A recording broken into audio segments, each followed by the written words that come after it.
Chapter 1. Gentlemen Prefer Blondes. March 16th. A gentleman friend and I were dining at the Ritz last evening, and he said that if I took a pencil and a paper and put down all of my thoughts, it would make a book. This almost made me smile, as what it would really make would be a whole row of encyclopedias. I seem to be thinking practically all of the time. It is my favorite recreation, and sometimes I sit for hours and do not seem to do anything else but think. So this gentleman said a girl with brains ought to do something else with them besides think. And he said he ought to know brains when he sees them, because he is in the Senate, and he spends quite a great deal of time in Washington, D.C., and when he comes into contact with brains, he always notices it. So it might have all blown over, but this morning he sent me a book. And so, when my maid brought it to me, I said to her, "Well, Lulu, here is another book, and we have not read half the ones we have got yet." But when I opened it and saw that it was all a blank, I remembered what my gentleman acquaintance said, and so then I realized that it was a diary. So here I am, writing a book instead of reading one. But now it is the 16th of March, and of course it is too late to begin with January. But it does not matter, as my gentleman friend, Mr. Eisman, was in town practically all of January and February, and when he is in town, one day seems to be practically the same as the next day. Mr. Eisman is in the wholesale button profession in Chicago, and he is the gentleman who is known practically all over Chicago as Gus Eisman, the Button King, and he is the gentleman who is interested in educating me, so of course he is always coming down to New York to see how my brains have improved since the last time. But when Mr. Eisman is in New York, we always seem to do the same thing, and if I wrote down one day in my diary, all I would have to do would be to put quotation marks for all the other days. We always seem to have dinner at the Colony and see a show and go to the Trocadero, and then Mr. Eisman shows me to my apartment. So, of course, when a gentleman is interested in educating a girl, he likes to stay and talk about the topics of the day until quite late, so I am quite fatigued the next day, and I do not really get up until it is time to dress for dinner at the Colony. It would be strange if I turn out to be an authoress. At my home near Little Rock, Arkansas, my family all wanted me to do something about my music, because all my friends said I had talent, and they all kept after me about practicing. But some way, I never seemed to care so much about practicing. I simply could not sit for hours and hours at a time practicing just for the sake of a career. So one day I got quite temperamental and threw the old mandolin clear across the room, and I have really never touched it since. But writing is different because you do not have to learn or practice, and it is more temperamental because practicing seems to take all the temperament out of me. So now I really almost have to smile because I have just noticed that I have written clear across 2 pages onto March 18th. So this will do for today and tomorrow. And it just shows how temperamental I am when I get started. March 19th. Well, last evening Dorothy called up, and Dorothy said she has met a gentleman who gave himself an introduction to her in the lobby of the Ritz. So then they went to luncheon and tea and dinner, and then they went to a show, and then they went to the Trocadero. So Dorothy said his name was Lord Cooksley, but what she really calls him is Cuckoo. So Dorothy said, "Why don't you and I and Cuckoo go to the Follies tonight and bring Gus along if he is in town?" So then Dorothy and I had quite a little quarrel, because every time that Dorothy mentions the subject of Mr. Eisman, she calls Mr. Eisman by his first name, and she does not seem to realize that when a gentleman who is as important as Mr. Eisman spends quite a lot of money educating a girl, It really does not show reverence to call a gentleman by his first name. I mean, I never even think of calling Mr. Eisman by his first name, but if I want to call him anything at all, I call him Daddy, and I do not even call him Daddy if a place seems to be public. So I told Dorothy that Mr. Eisman would not be in town until day after tomorrow. So then Dorothy and Cuckoo came up, and we went to the Follies. So this morning, Cuckoo called up, and he wanted me to luncheon at the Ritz. I mean, these foreigners really have quite a nerve. Just because Cuckoo is an Englishman and a lord, he thinks a girl can waste hours on him just for a luncheon at the Ritz, when all he does is talk about some exposition he went on to a place called Tibet, and after talking for hours, I found out that all they were was a lot of Chinamen. So I will be quite glad to see Mr. Eisman when he gets in, because he always has something quite interesting to talk about. As for instance, the last time he was here, he presented me with quite a beautiful emerald bracelet. So next week is my birthday, and he always has some delightful surprise on holidays. I did intend to luncheon at the Ritz with Dorothy today, and of course Cuckoo had to spoil it, as I told him that I could not luncheon with him today because my brother was in town on business and had the mumps, so I really could not leave him alone. Because of course, if I went to the Ritz now, I would bump into Cuckoo. But I sometimes almost have to smile at my own imagination, because of course I have not got any brother, and I have not even thought of the mumps for years. I mean, it is no wonder that I can write.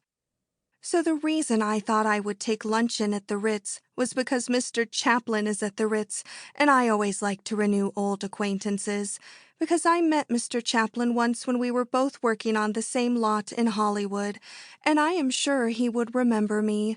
Gentlemen always seem to remember blondes. I mean, the only career I would like to be besides an authoress is a cinema star, and I was doing quite well in the cinema when Mr. Eisman made me give it all up. Because, of course, when a gentleman takes a friendly interest in educating a girl, as Mr. Eisman does, you like to show that you appreciate it, and he is against a girl being in the cinema because his mother is Orthodox. March 20th. Mr. Eisman gets in tomorrow to be here in time for my birthday. So I thought it would really be delightful to have at least one good time before Mr. Eisman got in. So last evening I had some literary gentlemen in to spend the evening because Mr. Eisman always likes me to have literary people in and out of the apartment. I mean, he is quite anxious for a girl to improve her mind, and his greatest interest in me is because I always seem to want to improve my mind and not waste any time. And Mr. Eisman likes me to have what the French people call a salo, which means that people all get together in the evening and improve their minds. So I invited all of the brainy gentlemen I could think up.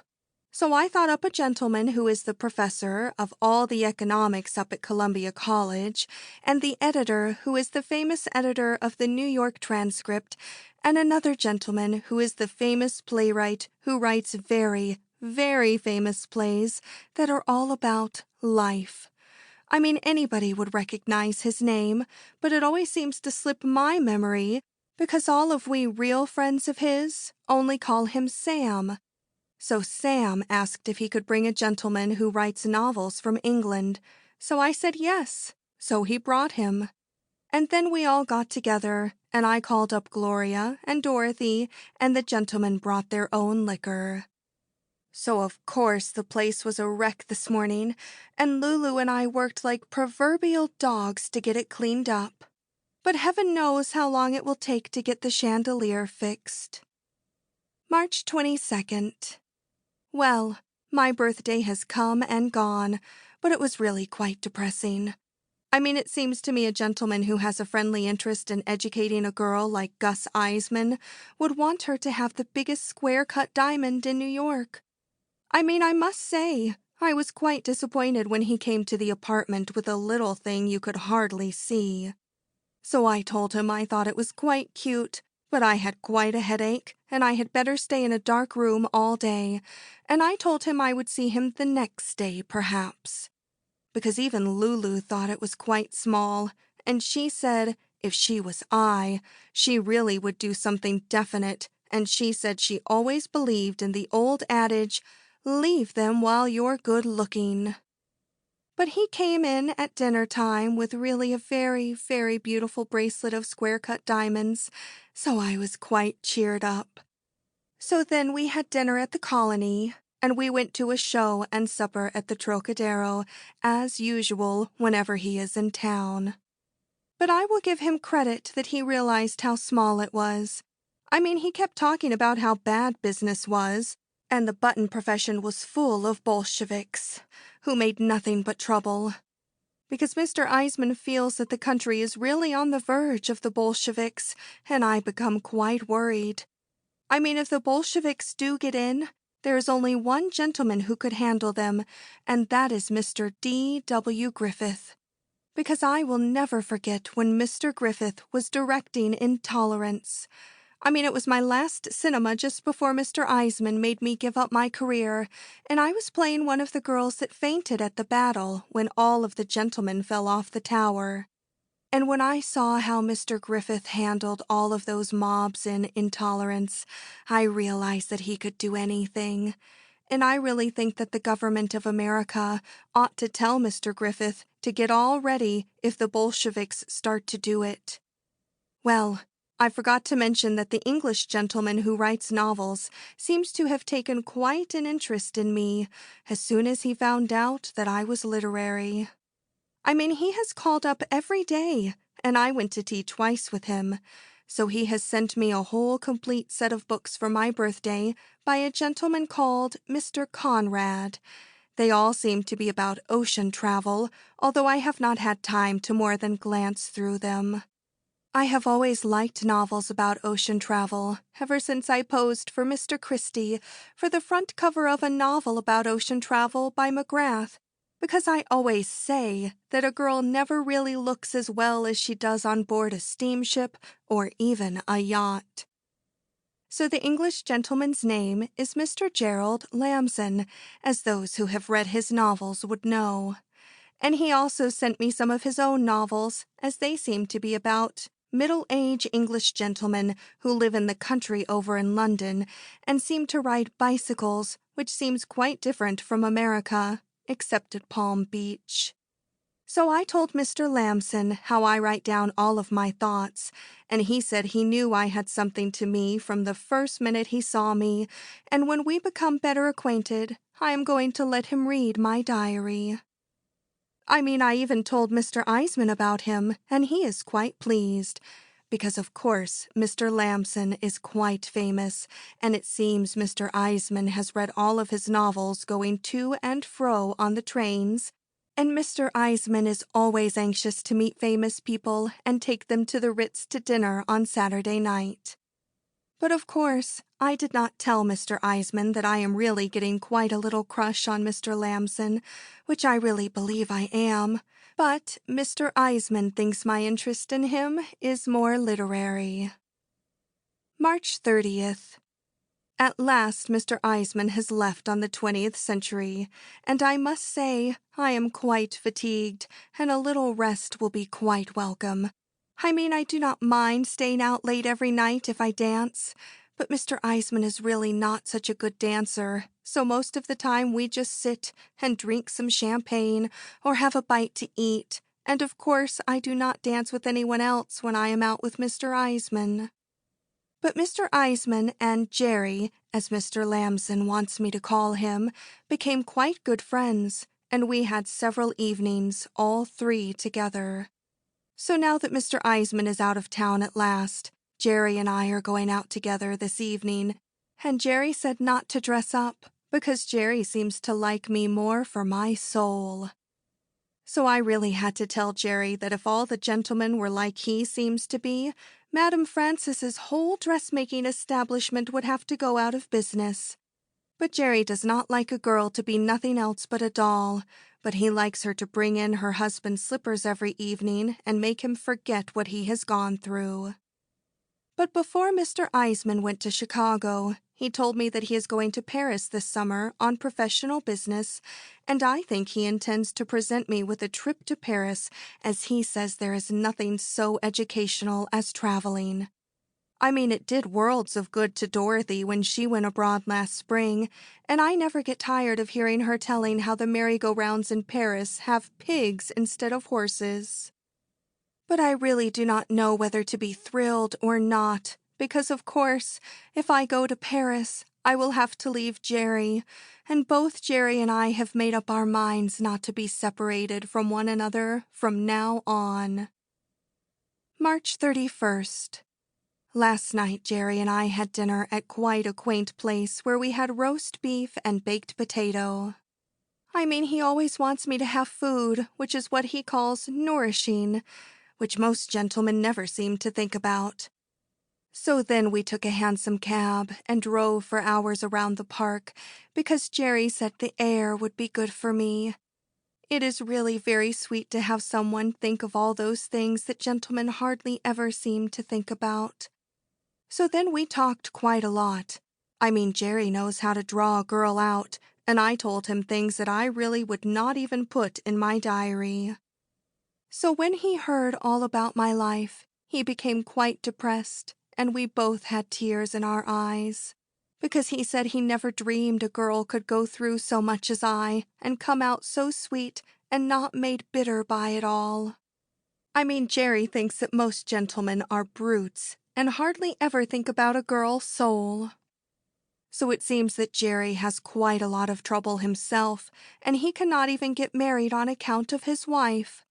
He and she have never been in love with each other, but she was a suffragette and asked him to marry her, so what could he do? So we rode all around the park until quite late, talking and philosophizing quite a lot, and I finally told him that I thought, after all, that bird life was the highest form of civilization.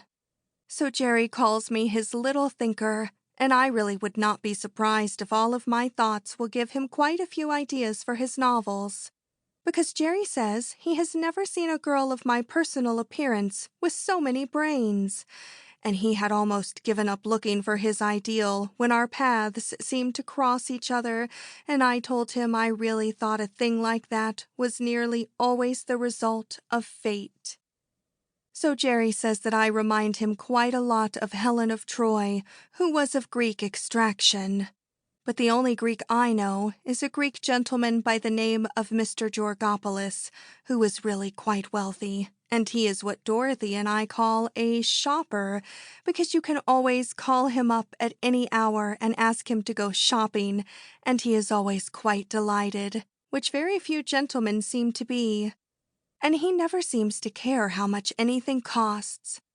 I mean, Mr. Georgopoulos is also quite cultured, as I know quite a few gentlemen who can speak to a waiter in French, but Mr. Georgopoulos can also speak to a waiter in Greek, which very few gentlemen seem to be able to do. April 1st. I am taking special pains with my diary from now on, as I am really writing it for Jerry. I mean, he and I are going to read it together some evening in front of the fireplace. But Jerry leaves this evening for Boston, as he has to lecture about all of his works at Boston, but he will rush right back as soon as possible. So I'm going to spend all of my time improving myself while he is gone. And this afternoon, we are both going to a museum on Fifth Avenue because Jerry wants to show me a very, very beautiful cup made by an antique jeweler called Mr. Cellini. And he wants me to read Mr. Cellini's life, which is a very, very fine book and not dull while he is in Boston. So the famous playwright friend of mine, who is called Sam, called up this morning, and he wanted me to go to a literary party tonight that he and some other literary gentlemen are giving to Florence Mills in Harlem, but Jerry does not want me to go with Sam, as Sam always insists on telling risque stories. But personally, I am quite broad-minded, and I always say that I do not mind a risque story as long as it is really funny. I mean, I have a great sense of humor. But Jerry says Sam does not always select and choose his stories, and he just as soon as I did not go out with him. So I'm going to stay home and read the book by Mr. Cellini instead. Because after all, the only thing I am really interested in is improving my mind. So I'm going to do nothing else but improve my mind while Jerry is in Boston. I mean, I just received a cable from Willie Gwynn, who arrives from Europe tomorrow, but I am not even going to bother to see him. He is a sweet boy, but he never gets anywhere, and I am not going to waste my time on such as him after meeting a gentleman like Jerry. April 2nd.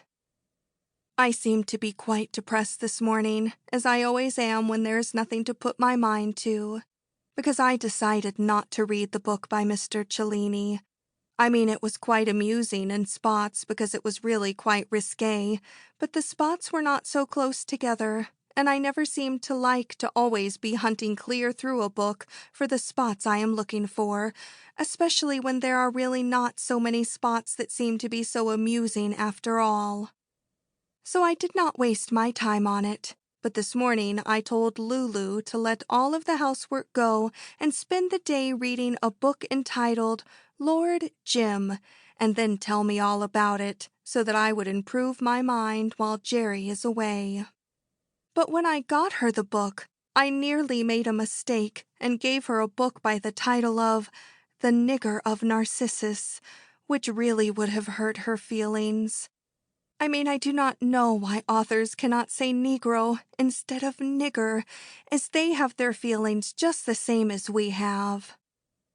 Well, I just got a telegram from Jerry that he will not be back until tomorrow, and also some orchids from Willie Gwynn, so I may as well go to the theater with Willie tonight to keep from getting depressed, as he really is a sweet boy after all. I mean, he never really does anything obnoxious, and it is quite depressing to stay at home and do nothing but read, unless you really have a book that is worth bothering about. April 3rd. I was really so depressed this morning that I was even glad to get a letter from Mr. Eisman, because last night Willie Gwynn came to take me to the Follies, but he was so intoxicated that I had to telephone his club to send around a taxi to take him home. So that left me alone with Lulu at 9 o'clock with nothing to do. So I put in a telephone call for Boston to talk to Jerry, but it never went through. So Lulu tried to teach me how to play mahjong, but I really could not keep my mind on it because I was so depressed. So today I think I had better go over to Madame Francis's and order some new evening gowns to cheer me up. Well, Lulu just brought me a telegram from Jerry that he will be in this afternoon, but I must not meet him at the station on account of all the reporters who always meet him at the station wherever he comes from. But he says he will come right up to see me as he has something to talk about. April 4th. What an evening we had last evening. I mean, it seems that Jerry is madly in love with me, because all of the time he was in Boston lecturing to the women's clubs, he said, as he looked over the faces of all those club women in Boston, he never realized I was so beautiful. And he said that there was only one in the world, and that was me. But it seems that Jerry thinks that Mr. Eisman is terrible and that no good can come of our friendship. I mean, I was quite surprised, as they both seemed to get along quite well together. But it seems that Jerry never wants me to see Mr. Eisman again, and he wants me to give up everything and study French, and he will get a divorce, and we will be married. Because Jerry does not seem to like the kind of life all of us lead in New York, and he wants me to go home to Papa in Arkansas, and he will send me books to read so that I will not get lonesome there. And he gave me his uncle's Masonic ring, which came down from the time of Solomon, and which he never even lets his wife wear, for our engagement ring. And this afternoon, a lady friend of his is going to bring me a new system she thought up of how to learn French. But some way, I still seem to be depressed. I mean, I could not sleep all night thinking of the terrible things Jerry said about New York and about Mr. Eisman. Of course, I can understand Jerry being jealous of any gentleman friend of mine, and of course I never really thought that Mr. Eisman was Rudolph Valentino, but Jerry said it made him cringe to think of a sweet girl like I having a friendship with Mr. Eisman. So it really made me feel quite depressed. I mean, Jerry likes to talk quite a lot, and I always think a lot of talking is depressing and worries your brains with things you never even think of when you are busy. But so long as Jerry does not mind me going out with other gentlemen when they have something to give you mentally, I am going to luncheon with Eddie Goldmark of the Goldmark films, who is always wanting me to sign a contract to go into the cinema. Because Mr. Goldmark is madly in love with Dorothy, and Dorothy is always wanting me to go back to the cinema because Dorothy says that she will go if I will go. April 6th. Well, I finally wrote Mr. Eisman that I was going to get married, and it seems that he is coming on at once as he would probably like to give me his advice. Getting married is really quite serious, and Jerry talks to me for hours and hours about it. I mean, he never seems to get tired of talking, and he does not seem to even want to go to shows, or dance, or do anything else but talk. And if I don't really have something definite to put my mind on soon, I will scream. April 7th. Well, Mr. Eisman arrived this morning, and he and I had quite a long talk. And after all, I think he is right. Because here is the first real opportunity I have ever really had.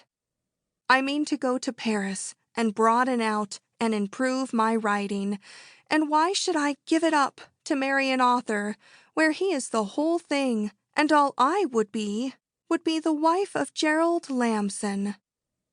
And on top of that, I would have to be dragged into the scandal of a divorce court and get my name smirched.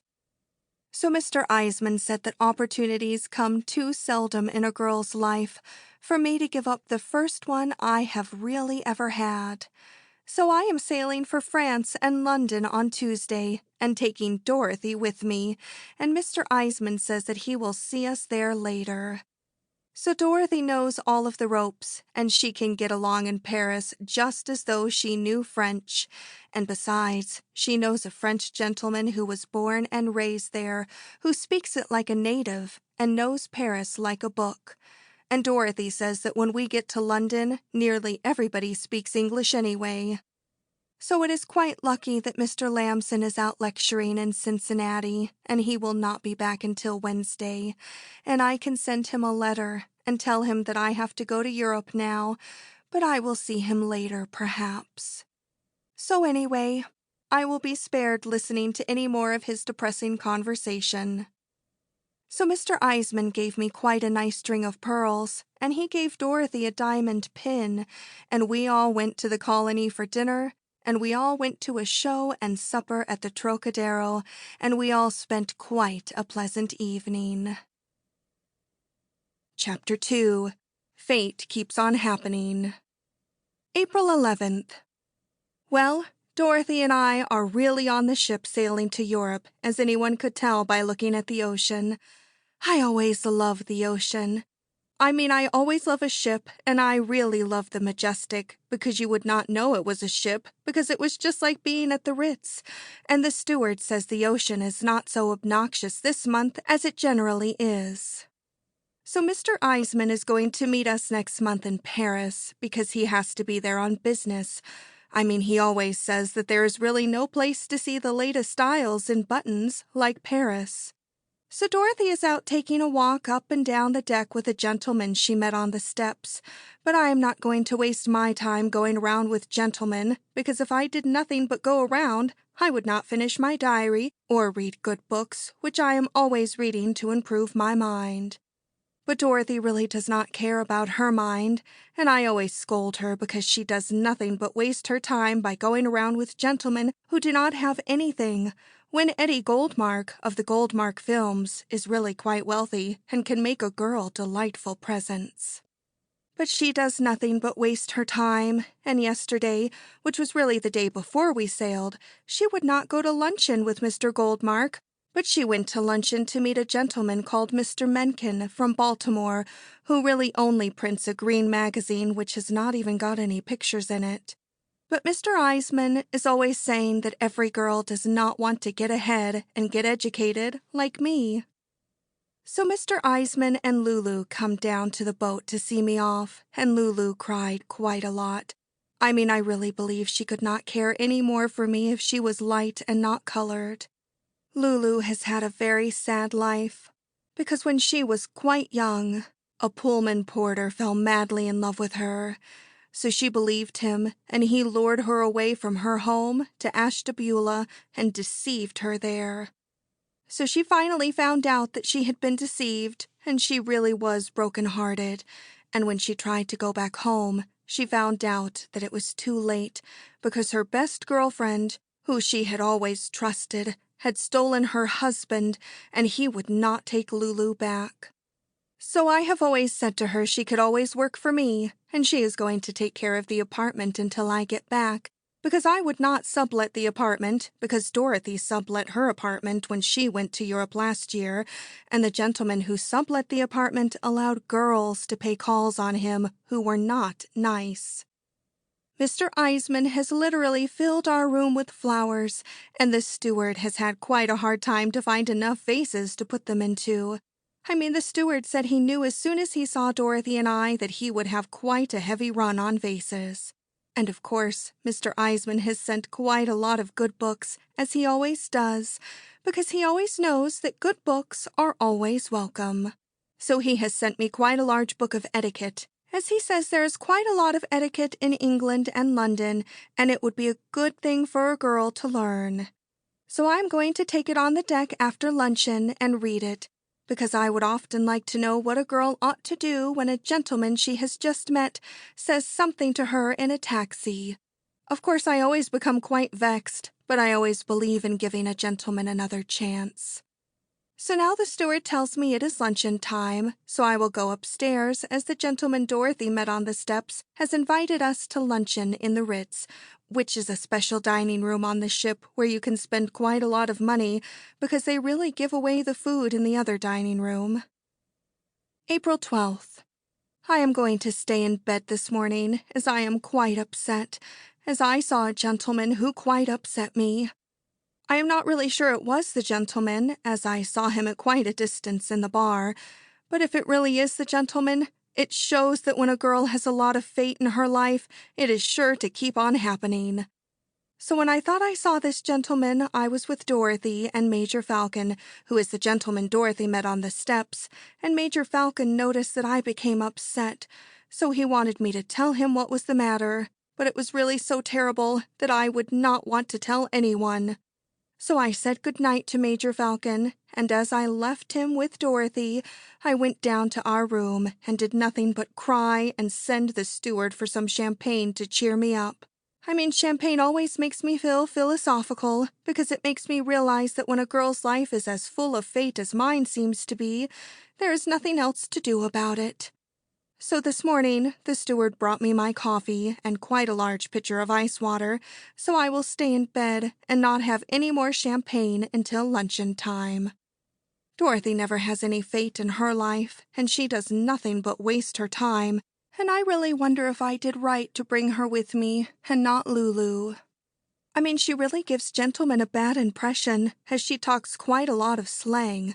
Because when I went up yesterday to meet she and Major Falcon for luncheon, I overheard her say to Major Falcon that she really liked to become intoxicated once in a dirty while. Only she did not say intoxicated, but she really said a slang word that means intoxicated, and I am always having to tell her that dirty is a slang word, and she really should not say dirty. Major Falcon is really quite a delightful gentleman for an Englishman. I mean, he really spends quite a lot of money, and we had quite a delightful luncheon and dinner in the Ritz until I thought I saw the gentleman who upset me, and I am so upset. I think I will get dressed and go up on the deck and see if it really is the one I think it is. I mean, there is nothing else for me to do, as I have finished writing in my diary for today, and I have decided not to read the book of etiquette, as I glanced through it, and it does not seem to have anything in it that I would care to know, because it wastes quite a lot of time telling you what to call a lord, and all the lords I have met have told me what to call them, and it is generally some quite cute name like Cuckoo, whose real name is really Lord Cooksley. So I will not waste my time on such a book. But I wish I did not feel so upset about the gentleman I think I saw. April 13th. It really is the gentleman I thought I saw. I mean, when I found out it was the gentleman, my heart really stopped, because it all brought back things that anybody does not like to remember, no matter who they are. So yesterday, when I went up on the deck to see if I could see the gentleman and see if it really was him, I met quite a delightful gentleman whom I met once at a party called Mr. Ginsburg. Only his name is not Mr. Ginsburg anymore because a gentleman in London called Mr. Battenberg, who is some relation to some king, changed his name to Mr. Mountbatten, which Mr. Ginsburg says really means the same thing after all. So Mr. Ginsburg changed his name to Mr. Mountgins, which he really thinks is more aristocratic. So we walked around the deck, and we met the gentleman face to face, and I really saw it was him, and he really saw it was me. I mean, his face became so red, it was almost a picture. So I was so upset, I said goodbye to Mr. Mountgins, and I started to rush right down to my room and cry. But when I was going down the steps, I bumped right into Major Falcon, who noticed that I was upset. So Major Falcon made me go to the Ritz and have some champagne and tell him all about it. So then I told Major Falcon about the time in Arkansas when Papa sent me to Little Rock to study how to become a stenographer. I mean, Papa and I had quite a little quarrel because Papa did not like a gentleman who used to pay calls on me in the park, and Papa thought it would do me good to get away for a while. So I was in the business college in Little Rock for about a week when a gentleman called Mr. Jennings paid a call on the business college because he wanted to have a new stenographer. So he looked over all we college girls, and he picked me out. So he told our teacher that he would help me finish my course in his office because he was only a lawyer and I really did not have to know so much. So Mr. Jennings helped me quite a lot, and I stayed in his office about a year when I found out that he was not the kind of a gentleman that a young girl is safe with. I mean, one evening, when I went to pay a call on him at his apartment, I found a girl there who really was famous all over Little Rock for not being nice. So when I found out that girls like that paid calls on Mr. Jennings, I had quite a bad case of hysterics, and my mind was really a blank, and when I came out of it, it seems that I had a revolver in my hand, and it seems that the revolver had shot Mr. Jennings. So this gentleman on the boat was really the district attorney who was at the trial, and he really was quite harsh at the trial, and he called me names that I would not even put in my diary. Because everyone at the trial, except the district attorney, was really lovely to me, and all the gentlemen in the jury all cried when my lawyer pointed at me and told them that they, practically all, had had either a mother or a sister. So the jury was only out 3 minutes, and then they came back and acquitted me, and they were all so lovely that I really had to kiss all of them, and when I kissed the judge, he had tears in his eyes, and he took me right home to his sister. I mean, it was when Mr. Jennings became shot that I got the idea to go into the cinema, so Judge Hibbard got me a ticket to Hollywood. So it was Judge Hibbard who really gave me my name, because he did not like the name I had because he said a girl ought to have a name that ought to express her personality. So he said my name ought to be Lorelei, which is the name of a girl who became famous for sitting on a rock in Germany. So I was in Hollywood in the cinema when I met Mr. Eisman, and he said that a girl with my brains ought not to be in the cinema, but she ought to be educated. So he took me out of the cinema so he could educate me. So Major Falcon was really quite interested in everything I talked about, because he said it was quite a coincidence because this district attorney, who is called Mr. Bartlett, is now working for the government of America, and he is on his way to a place called Vienna on some business for Uncle Sam that is quite a great secret, and Mr. Falcon would like very much to know what the secret is, because the government in London sent him to America especially to find out what it was. Only, of course, Mr. Bartlett does not know who Major Falcon is, because it is such a great secret, but Major Falcon can tell me because he knows who he can trust.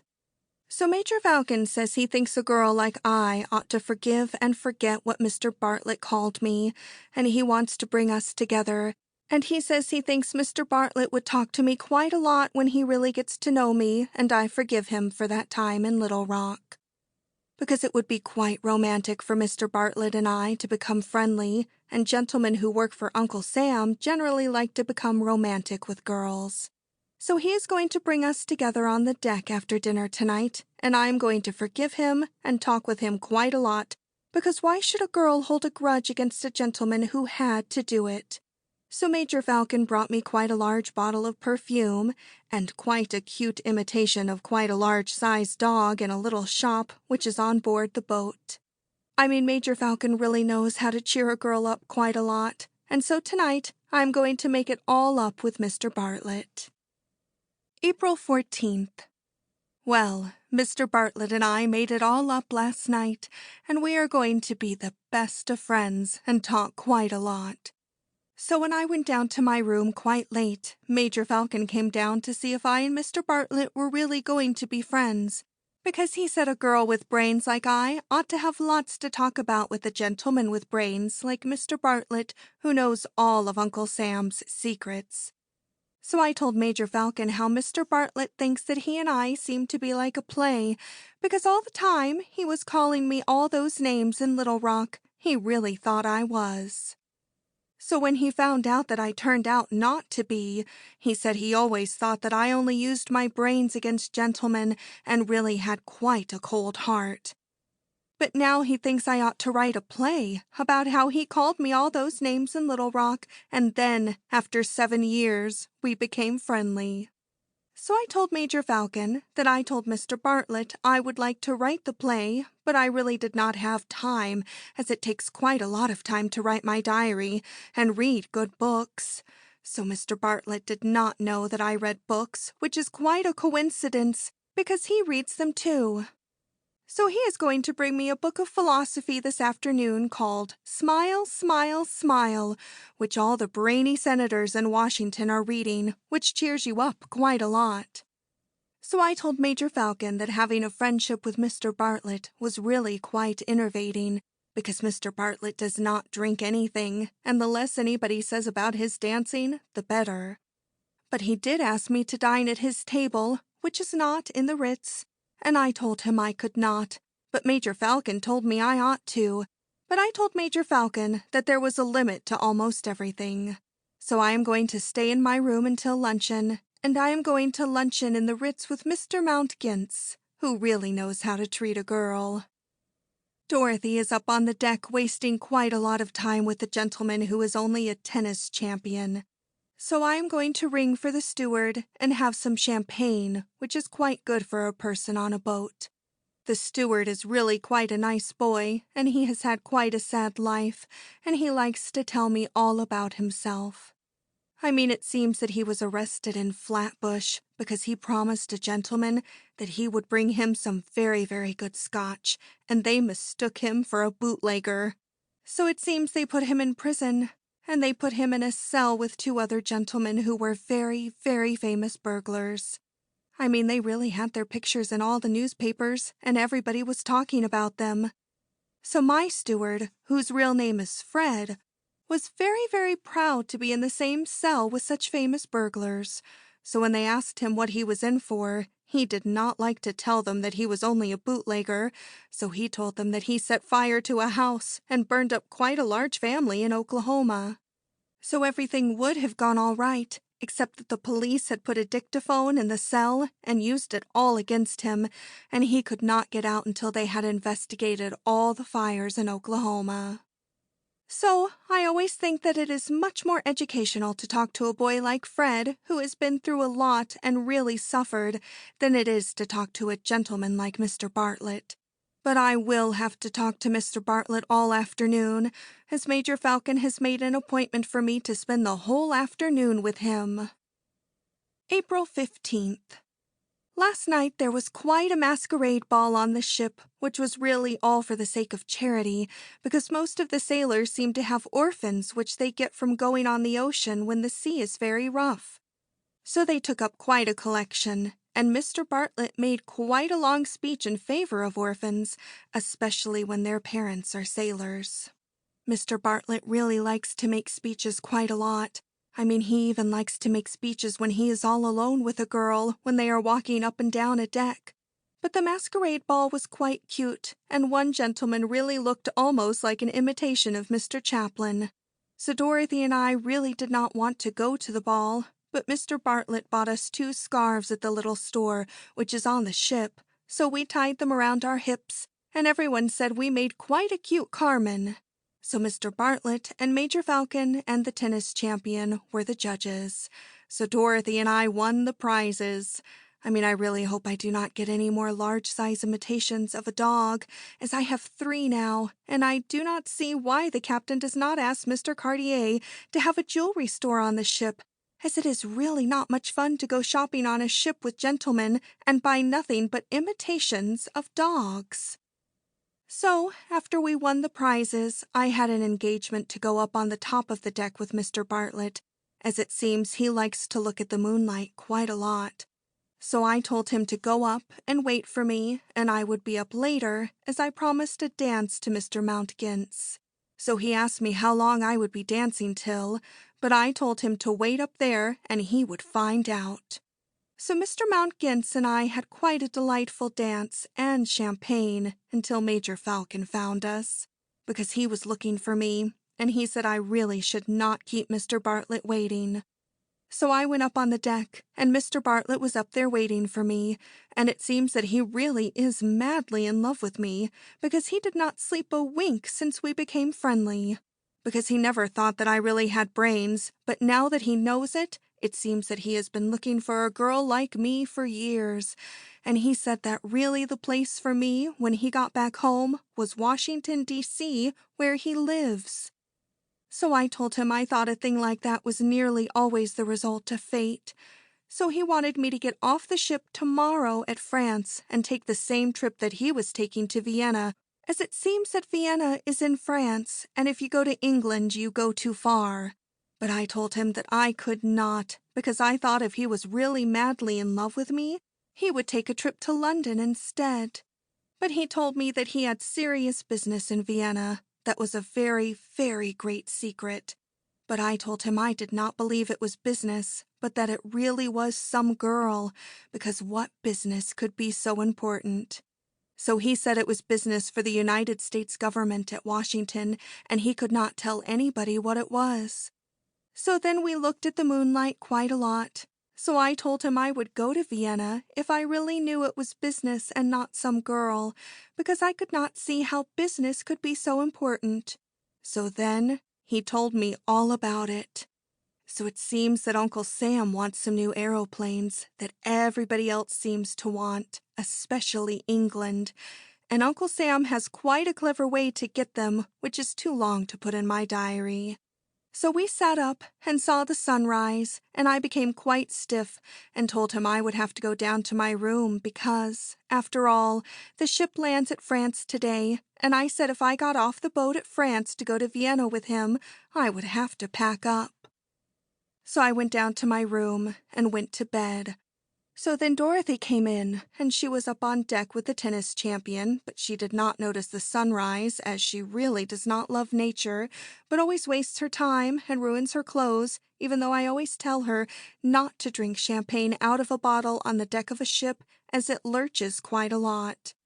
So I am going to have luncheon in my room, and I will send a note to Mr. Bartlett to tell him I will not be able to get off the boat at France to go to Vienna with him, as I have quite a headache.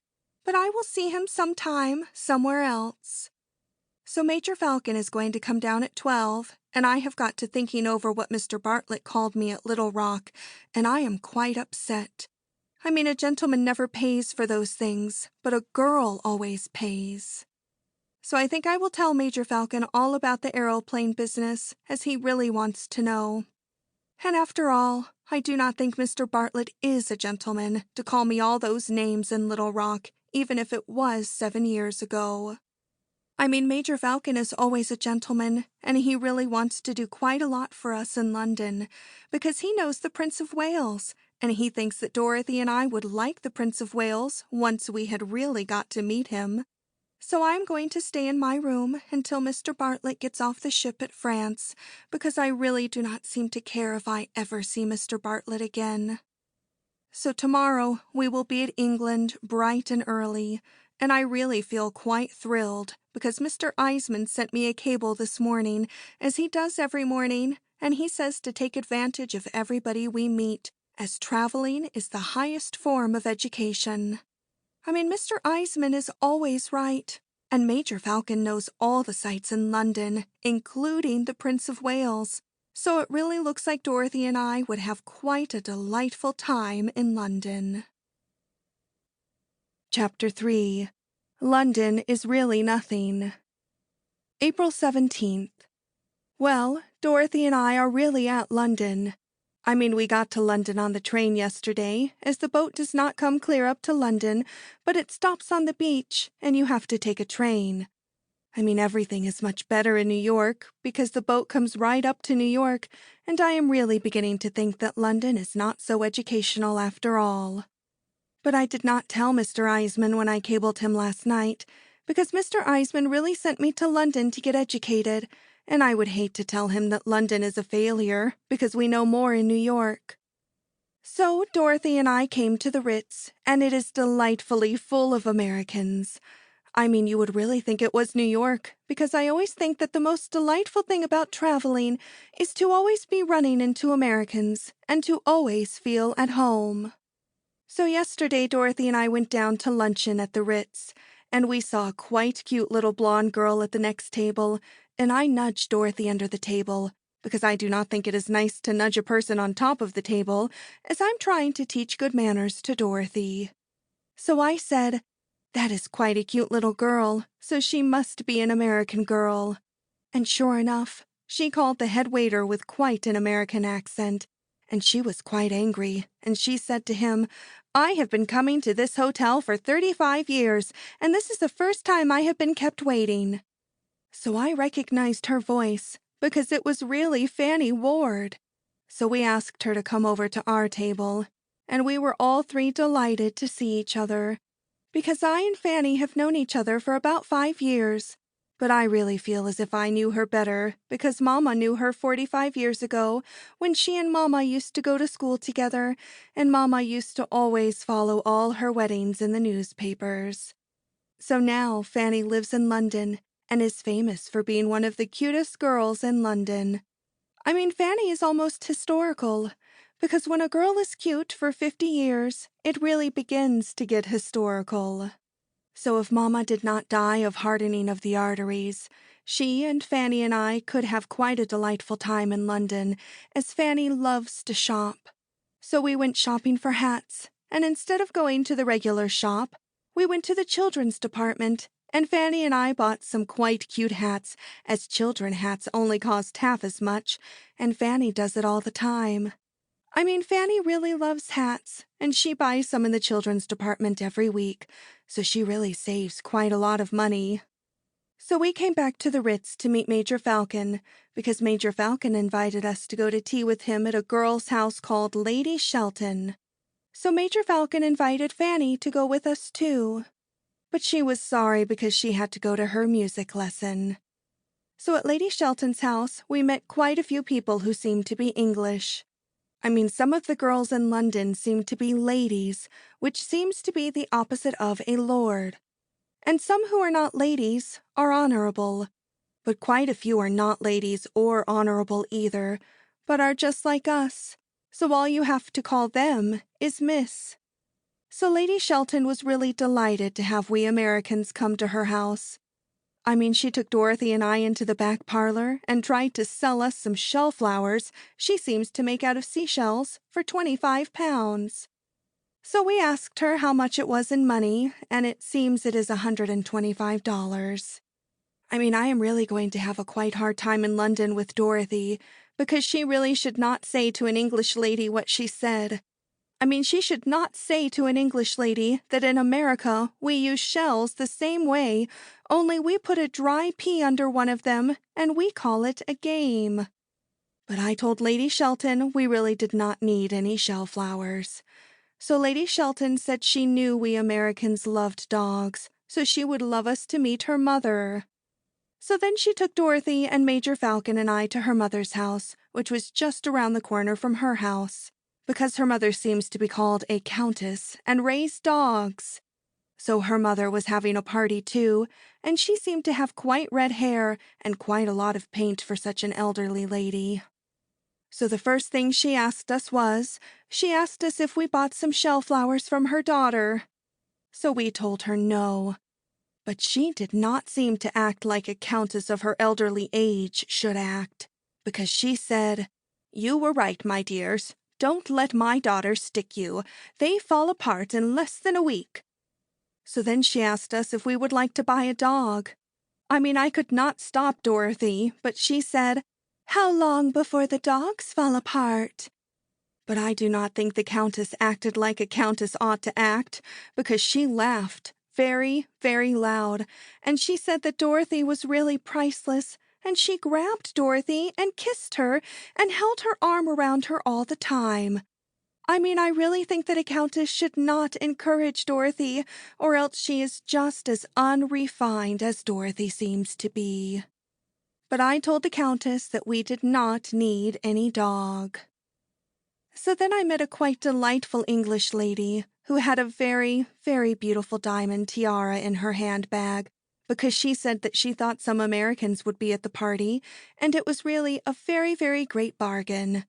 I mean, I think a diamond tiara is delightful, because it is a place where I really never thought of wearing diamonds before, and I thought I had almost one of everything until I saw a diamond tiara.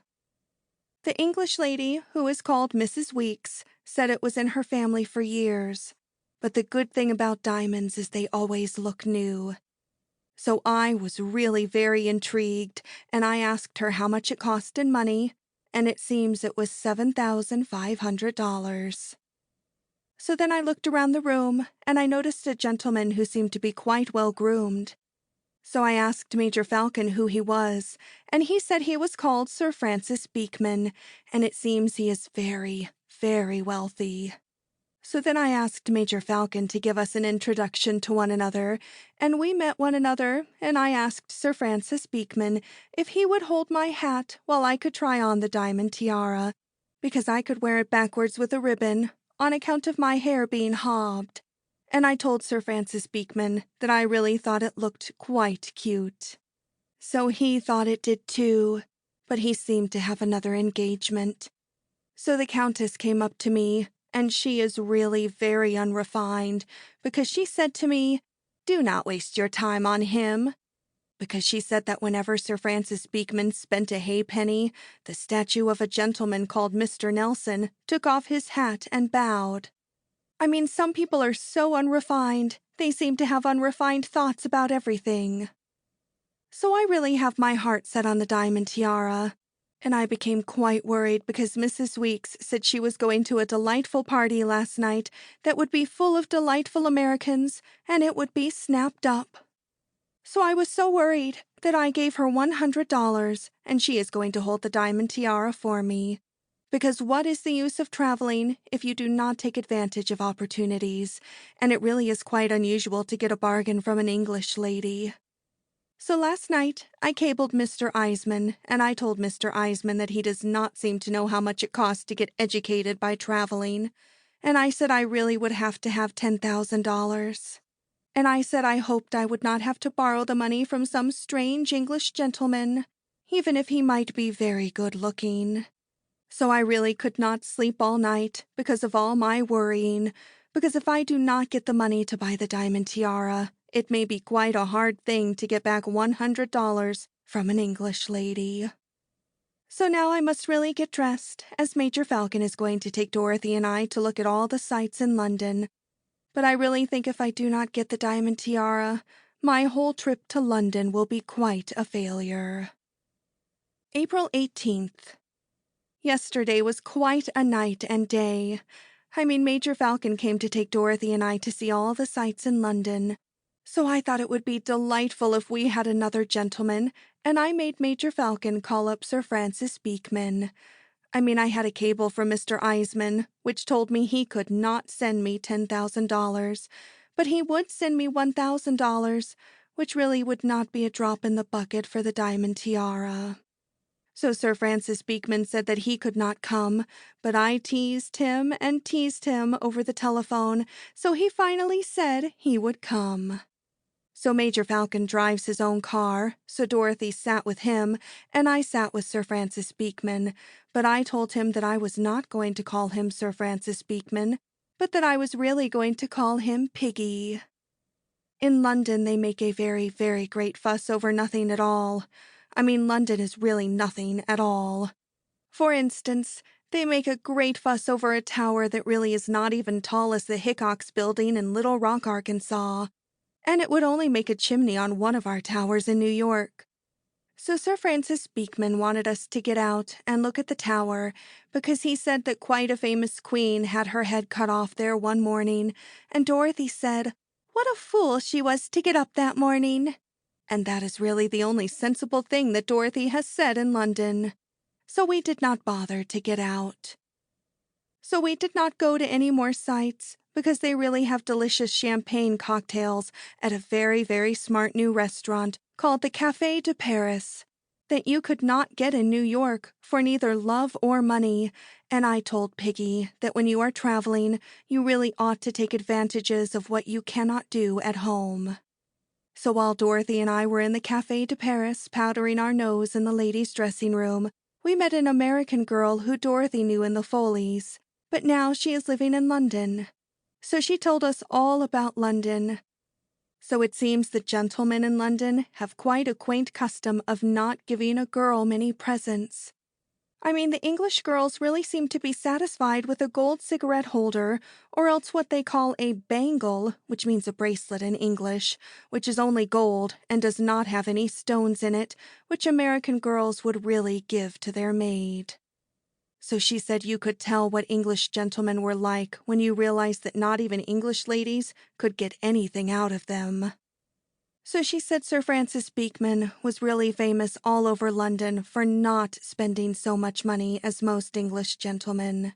So then Dorothy and I said goodbye to Dorothy's girlfriend, and Dorothy said, "Let's tell our two boyfriends that we have a headache and go back to the Ritz, where men are Americans." Because Dorothy said that the society of a gentleman like Sir Francis Beekman was too great a price to pay for a couple rounds of champagne cocktails. But I told Dorothy that I always believe that there is nothing like trying, and I think it would be nice for an American girl like I to educate an English gentleman like Piggy, as I call Sir Francis Beekman. So then we went back to the table, and I almost have to admit that Dorothy is in the right about Piggy, because he really likes to talk quite a lot, and he is always talking about a friend of his who was quite a famous king in London called King Edward.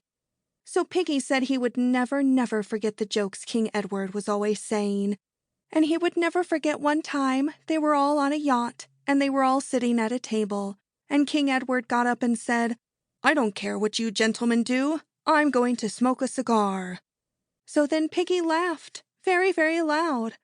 So of course I laughed very, very loud, and I told Piggy he was wonderful the way he could tell jokes. I mean, you can always tell when to laugh, because Piggy always laughs first. So in the afternoon, a lot of lady friends of Mrs. Weeks heard about me buying the diamond tiara and called us up and asked us to their house to tea. So Dorothy and I went, and we took a gentleman Dorothy met in the lobby, who is very, very good-looking, but he is only an English ballroom dancer in a cafe when he has a job. So we went to tea to a lady's house called Lady Elmsworth, and what she has to sell we Americans seems to be a picture of her father painted in oil paint, who she said was a whistler. But I told her my own father was a whistler and used to whistle all of the time, and I did not even have a picture of him. But every time he used to go to Little Rock, I asked him to go to the photographer's, but he did not go. So then we met a lady called Lady Chiselby that wanted us to go to her house to tea, but we told her that we really did not want to buy anything. But she said that she did not have anything to sell, but she wanted to borrow £5. So we did not go, and I am really glad that Mr. Eisman did not come to London, as all the English ladies would ask him to tea, and he would have a whole shipload of shell flowers and dogs and antique pictures that do nobody any good. So last night, Piggy and I, and Dorothy and the dancer, who is called Gerald, went to the Kit Kat Club, as Gerald had nothing better to do because he is out of a job. So Dorothy and I had quite a little quarrel, because I told Dorothy that she was wasting quite a lot of time going with any gentleman who is out of a job. But Dorothy is always getting to really like somebody, and she will never learn how to act. I mean, I always seem to think that when a girl really enjoys being with a gentleman, it puts her to quite a disadvantage, and no real good can come of it. Well, tonight is going to be quite a night, because Major Falcon is going to take Dorothy and I to a dance at a lady's house tonight to meet the Prince of Wales. And now I must get ready to see Piggy, because he and I seem to be getting to be quite good friends, even if he has not sent me any flowers yet. April 19th. Last night we really met the Prince of Wales. I mean, Major Falcon called for Dorothy and I at 11 and took us to a lady's house where the lady was having a party. The Prince of Wales is really wonderful. I mean, even if he was not a prince, he would be wonderful. Because even if he was not a prince, he would be able to make his living playing the ukulele, if he had a little more practice. So the lady came up to me and told me that the Prince of Wales would like to meet me. So she gave us an introduction to one another, and I was very, very thrilled when he asked me for a dance. So I decided I would write down every word he said to me in my diary so I could always go back and read it over and over when I am really old. So then we started to dance, and I asked him if he was still able to be fond of horses. And he said he was. So after our dance was all over, he asked Dorothy for a dance, but Dorothy will never learn how to act in front of a prince, because she handed me her fan and she said, "Hold this while I slip a new page into English history," right in front of the Prince of Wales. So I was very, very worried while Dorothy was dancing with the Prince of Wales, because she talked to the Prince of Wales all the time, and when she got through, the Prince of Wales wrote some of the slang words she is always saying on his cuff. So if he tells the Queen someday to be a good elk, or some other slang word Dorothy is always saying, the Queen will really blame me for bringing such a girl into English society. So when Dorothy came back, we had quite a little quarrel, because Dorothy said that since I met the Prince of Wales, I was becoming too English. But really, I mean to say, I often remember Papa back in Arkansas, and he often used to say that his grandpa came from a place in England called Australia. So really, I mean to say, it is no wonder that the English seems to come out of me sometimes, because if a girl seems to have an English accent, I really think it is quite jolly. April 20th. Yesterday afternoon, I really thought I ought to begin to educate Piggy how to act with a girl like American gentlemen act with a girl. So I asked him to come up to have tea in our sitting room in the hotel because I had quite a headache. I mean, I really look quite cute in my pink negligee. So I sent out a bellhop friend of Dorothy and I, who is quite a nice boy, who is called Harry, and who we talk to quite a lot. So I gave Harry 10 pounds of English money, and I told him to go to the most expensive florist and to buy some very, very expensive orchids for 10 pounds, and to bring them to our sitting room at 15 minutes past 5, and not to say a word, but to say they were for me. So Piggy came to tea, and we were having tea when Harry came in, and he did not say a word, but he gave me a quite large box, and he said it was for me. So I opened the box, and sure enough, they were a dozen very, very beautiful orchids. So I looked for a card, but of course there was no card. So I grabbed Piggy, and I said I would have to give him quite a large hug, because it must have been him. But he said it was not him. But I said it must be him, because I said that there was only one gentleman in London who was so sweet and generous and had such a large heart to send a girl 12 orchids like him. So he still said it was not him. But I said I knew it was him, because there was not a gentleman in London so really marvelous and so wonderful, and such a marvelous gentleman to send a girl 12 orchids every day as him. So I really had to apologize for giving him such a large hug. But I told him I was so full of impulses that when I knew he was going to send me 12 orchids every day, I became so impulsive I could not help it. So then Dorothy and Gerald came in, and I told them all about what a wonderful gentleman Piggy turned out to be. And I told them when a gentleman sent a girl 12 orchids every day, he really reminded me of a prince. So Piggy blushed quite a lot, and he was really very, very pleased, and he did not say any more that it was not him. So then I started to make a fuss over him, and I told him he would have to look out, because he was really so good-looking, and I was so full of impulses that I might even lose my mind sometime and give him a kiss. So Piggy really felt very, very good to be such a good-looking gentleman. So he could not help blushing all the time, and he could not help grinning all the time from one ear to another. So he asked us all to dinner, and then he and Gerald went to change their clothes for dinner. So Dorothy and I had quite a little quarrel after they went, because Dorothy asked me which one of the Jesse James brothers was my father. But I told her I was not so unrefined that I would waste my time with any gentleman who was only a ballroom dancer when he had a job. So Dorothy said Gerald was a gentleman because he wrote her a note and it had a crest. So I told her to try and eat it. So then we had to get dressed. So this morning, Harry, the boyfriend of ours who is the bellhop, waked me up at 10 o'clock because he had a box of 12 orchids from Piggy. So by the time Piggy pays for a few dozen orchids, the diamond tiara will really seem like quite a bargain. Because I always think that spending money is only just a habit, and if you get a gentleman started on buying 12 orchids at a time, he really gets very good habits. April 21st. Well, yesterday afternoon I took Piggy shopping on a street called Bond Street. So I took him to a jewelry store because I told him I had to have a silver picture frame because I had to have a picture of him to go in it.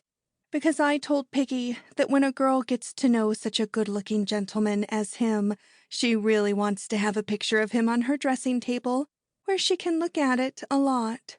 So Piggy became quite intrigued. So we looked at all the silver picture frames.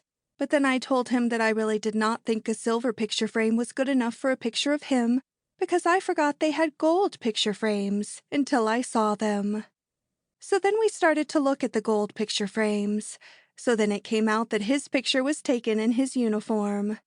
So I said he must be so good-looking in his uniform that I really did not think even the gold picture frames were good enough. But they did not have any platinum picture frames, so we had to buy the best one we could. So then I asked him if he could put on his uniform tomorrow, because I would love to see him in his uniform, and we could go to tea at Mrs. Weeks'. So he really became very pleased, because he grinned quite a lot, and he said that he would. So then I said that poor little I would really look like nothing at all to be going out with him in his gorgeous uniform. So then we started to look at some bracelets, but a lady friend of his who is quite friendly with his wife, who is in their country house in the country, came into the store. So Piggy became quite nervous to be caught in a jewelry store where he has not been for years and years, so we had to go out. This morning Gerald called up Dorothy, and he said that day after tomorrow they are having a theatrical garden party to sell things to people for charity. So he asked if Dorothy and I would be one of the ones who sell things to people for charity. So we said we would. So now I must telephone Mrs. Weeks and say I will bring Sir Francis Beekman to tea tomorrow, and I hope it all comes out all right. But I really wish Piggy would not tell so many stories. I mean, I do not mind a gentleman when he tells a great many stories if they are new, but a gentleman who tells a great many stories, and they are all the same stories, is quite enervating. I mean, London is really so uneducational that all I seem to be learning is some of Piggy's stories, and I even want to forget them. So I am really becoming jolly well fed up with London. April 22nd. Yesterday Piggy came in his uniform, but he was really quite upset because he had a letter. I mean, his wife is coming to London because she always comes to London every year to get her old clothes made over, as she has a girl who does it very, very cheap. So she is going to stay with the lady who saw us in the jewelry store because it always saves money to stay with a friend. So I wanted to cheer Piggy up, so I told him that I did not think the lady saw us, and if she did see us, she really could not believe her eyes to see him in a jewelry store. But I did not tell him that I think that Dorothy and I had better go to Paris soon, because after all, Piggy's society is beginning to tell on a girl's nerves. But I really made Piggy feel quite good about his uniform, because I told him I only felt fit to be with him in a diamond tiara. So then I told him that, even if his wife was in London, we could still be friends, because I could not help but admire him even if his wife was in London, and I told him I really thought a thing like that was nearly always the result of fate. So then we went to tea at Mrs. Weeks. So Piggy arranged with Mrs. Weeks to pay her for the diamond tiara, and she nearly fell dead, but she will keep it a secret because no one would believe it anyway. So now I have the diamond tiara, and I have to admit that everything always turns out for the best. But I promised Piggy that I would always stay in London and we would always be friendly, because Piggy always says that I am the only one who admires him for what he really is. April 25th. Well, we were so busy the last days I did not have time to write in my diary, because now we are on a ship that seems to be quite a small ship to be sailing to Paris, and we will be at Paris this afternoon. Because it does not take nearly so long to come to Paris as it does to come to London. I mean, it seems quite unusual to think that it takes 6 days to come to London and only 1 day to come to Paris. So Dorothy is quite upset because she did not want to come, as she is madly in love with Gerald, and Gerald said that we really ought not to leave London without going to see England while we happen to be here.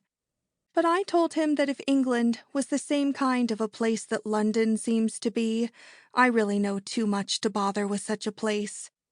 I mean, we had quite a little quarrel because Gerald showed up at the station with a bangle for Dorothy. So I told Dorothy she was well rid of such a person. So Dorothy had to come with me because Mr. Eisman is paying her expenses because he wants Dorothy to be my chaperone. So the last thing in London was the garden party. I sold quite a lot of red balloons, and I sold a red balloon to Harry Lauder, the famous Scotch gentleman who is the famous Scotch tenor, for £20. So Dorothy said I did not need to buy any ticket to Paris on the boat, because if I could do that, I could walk across the channel. So Piggy does not know that we have gone, but I sent him a letter and told him I would see him sometime again sometime. And I was really glad to get out of our rooms at the Ritz. I mean, 50 or 60 orchids really make a girl think of a funeral. So I cabled Mr. Eisman, and I told him we could not learn anything in London because we knew too much. So if we went to Paris, at least, we could learn French, if we made up our mind to it. So I am really very, very intrigued, as I have heard so much about Paris, and I feel that it must be much more educational than London, and I can hardly wait to see the Ritz Hotel in Paris. Chapter 4, Part 1. Paris is Divine. April 27th. Paris is divine. Dorothy and I got to Paris yesterday, and it really is divine. Because the French are divine. Because when we are coming off the boat, and we are coming through the customs, it was quite hot, and it seemed to smell quite a lot, and all the French gentlemen in the customs were squealing quite a lot. So I looked around, and I picked out a French gentleman who was really in a very gorgeous uniform, and he seemed to be a very, very important gentleman, and I gave him 20 francs worth of French money, and he was very, very gallant, and he knocked everybody else down and took our bags right through the custom. Because I really think that 20 francs is quite cheap for a gentleman that has got on at least $100 worth of gold braid on his coat alone, to speak nothing of his trousers. The French gentlemen always seem to be squealing quite a lot, especially taxi drivers when they only get a small-size yellow dime called a 50 centimes for a tip. But the good thing about French gentlemen is that every time a French gentleman starts in to squeal, you can always stop him with 5 francs, no matter who he is. It is so refreshing to listen to a French gentleman stop squeaking that it would really be quite a bargain even for 10 francs. So we came to the Ritz Hotel, and the Ritz Hotel is divine, because when a girl can sit in a delightful bar and have delicious champagne cocktails and look at all the important French people in Paris, I think it is divine. When a girl can sit there and look at the Dolly sisters and Pearl White and Maybelle Gillum Corey and Mrs. Nash, it is beyond worlds. Because when a girl looks at Mrs. Nash and realizes what Mrs. Nash has got out of gentlemen, it really makes a girl hold her breath. And when a girl walks around and reads all of the signs with all of the famous historical names, it really makes you hold your breath. Because when Dorothy and I went on a walk, we only walked a few blocks, but in only a few blocks, we read all of the famous historical names, like Cody and Cartier, and I knew we were seeing something educational at last, and our whole trip was not a failure. I really try to make Dorothy get educated and have reverence. So when we stood at the corner of a place called the Place Vendôme, if you turn your back on a monument they have in the middle and look up, you can see none other than Cody's sign. So I said to Dorothy, does it not really give you a thrill to realize that that is the historical spot where Mr. Cody makes all the perfume? So then Dorothy said that she supposed Mr. Cody came to Paris, and he smelled Paris, and he realized that something had to be done. So Dorothy will really never have any reverence. So then we saw a jewelry store, and we saw some jewelry in the window, and it really seemed to be a very, very great bargain, but the price marks all had francs on them, and Dorothy and I do not seem to be mathematical enough to tell how much francs is in money. So we went in and asked, and it seems it was only $20, and it seems it is not diamonds, but it is a thing called paste, which is the name of a word which means imitations. So Dorothy said paste is the name of the word a girl ought to do to a gentleman that handed her one. I would really be embarrassed, but the gentleman did not seem to understand Dorothy's English. So it really makes a girl feel depressed to think a girl could not tell that it was nothing but an imitation. A gentleman could deceive a girl because he could give her a present, and it would only be worth $20. So when Mr. Eisman comes to Paris next week, if he wants to make me a present, I will make him take me along with him, because he really is quite an inveterate bargain hunter at heart. So the gentleman at the jewelry store said that quite a lot of famous girls in Paris had imitations of all their jewelry, and they put the jewelry in the safe, and they really wore the imitations. so they could wear it and have a good time. But I told him I thought that any girl who was a lady would not even think of having such a good time, that she did not remember to hang on to her jewelry. So then we went back to the Ritz and unpacked our trunks, with the aid of a really delightful waiter who brought us up some delicious luncheon and who is called Leon and who speaks English almost like an American and who Dorothy and I talked to quite a lot. So Leon said that we ought not to stay around the Ritz all of the time, but we really ought to see Paris. So Dorothy said she would go down in the lobby and meet some gentleman to show us Paris. So, in a couple of minutes, she called up on the telephone from the lobby, and she said, "I have got a French bird down here who is a French title nobleman, who is called a Viscount, so come on down." So I said, "How did a Frenchman get into the Ritz?" So Dorothy said, "He came in to get out of the rain, and he has not noticed that it is stopped." So I said, "I suppose you have picked up something without taxi fare, as usual. Why did you not get an American gentleman who always have money?" So Dorothy said she thought a French gentleman had ought to know Paris better.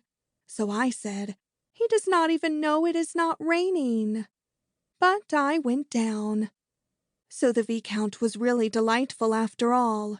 So then we rode around, and we saw Paris, and we saw how divine it really is.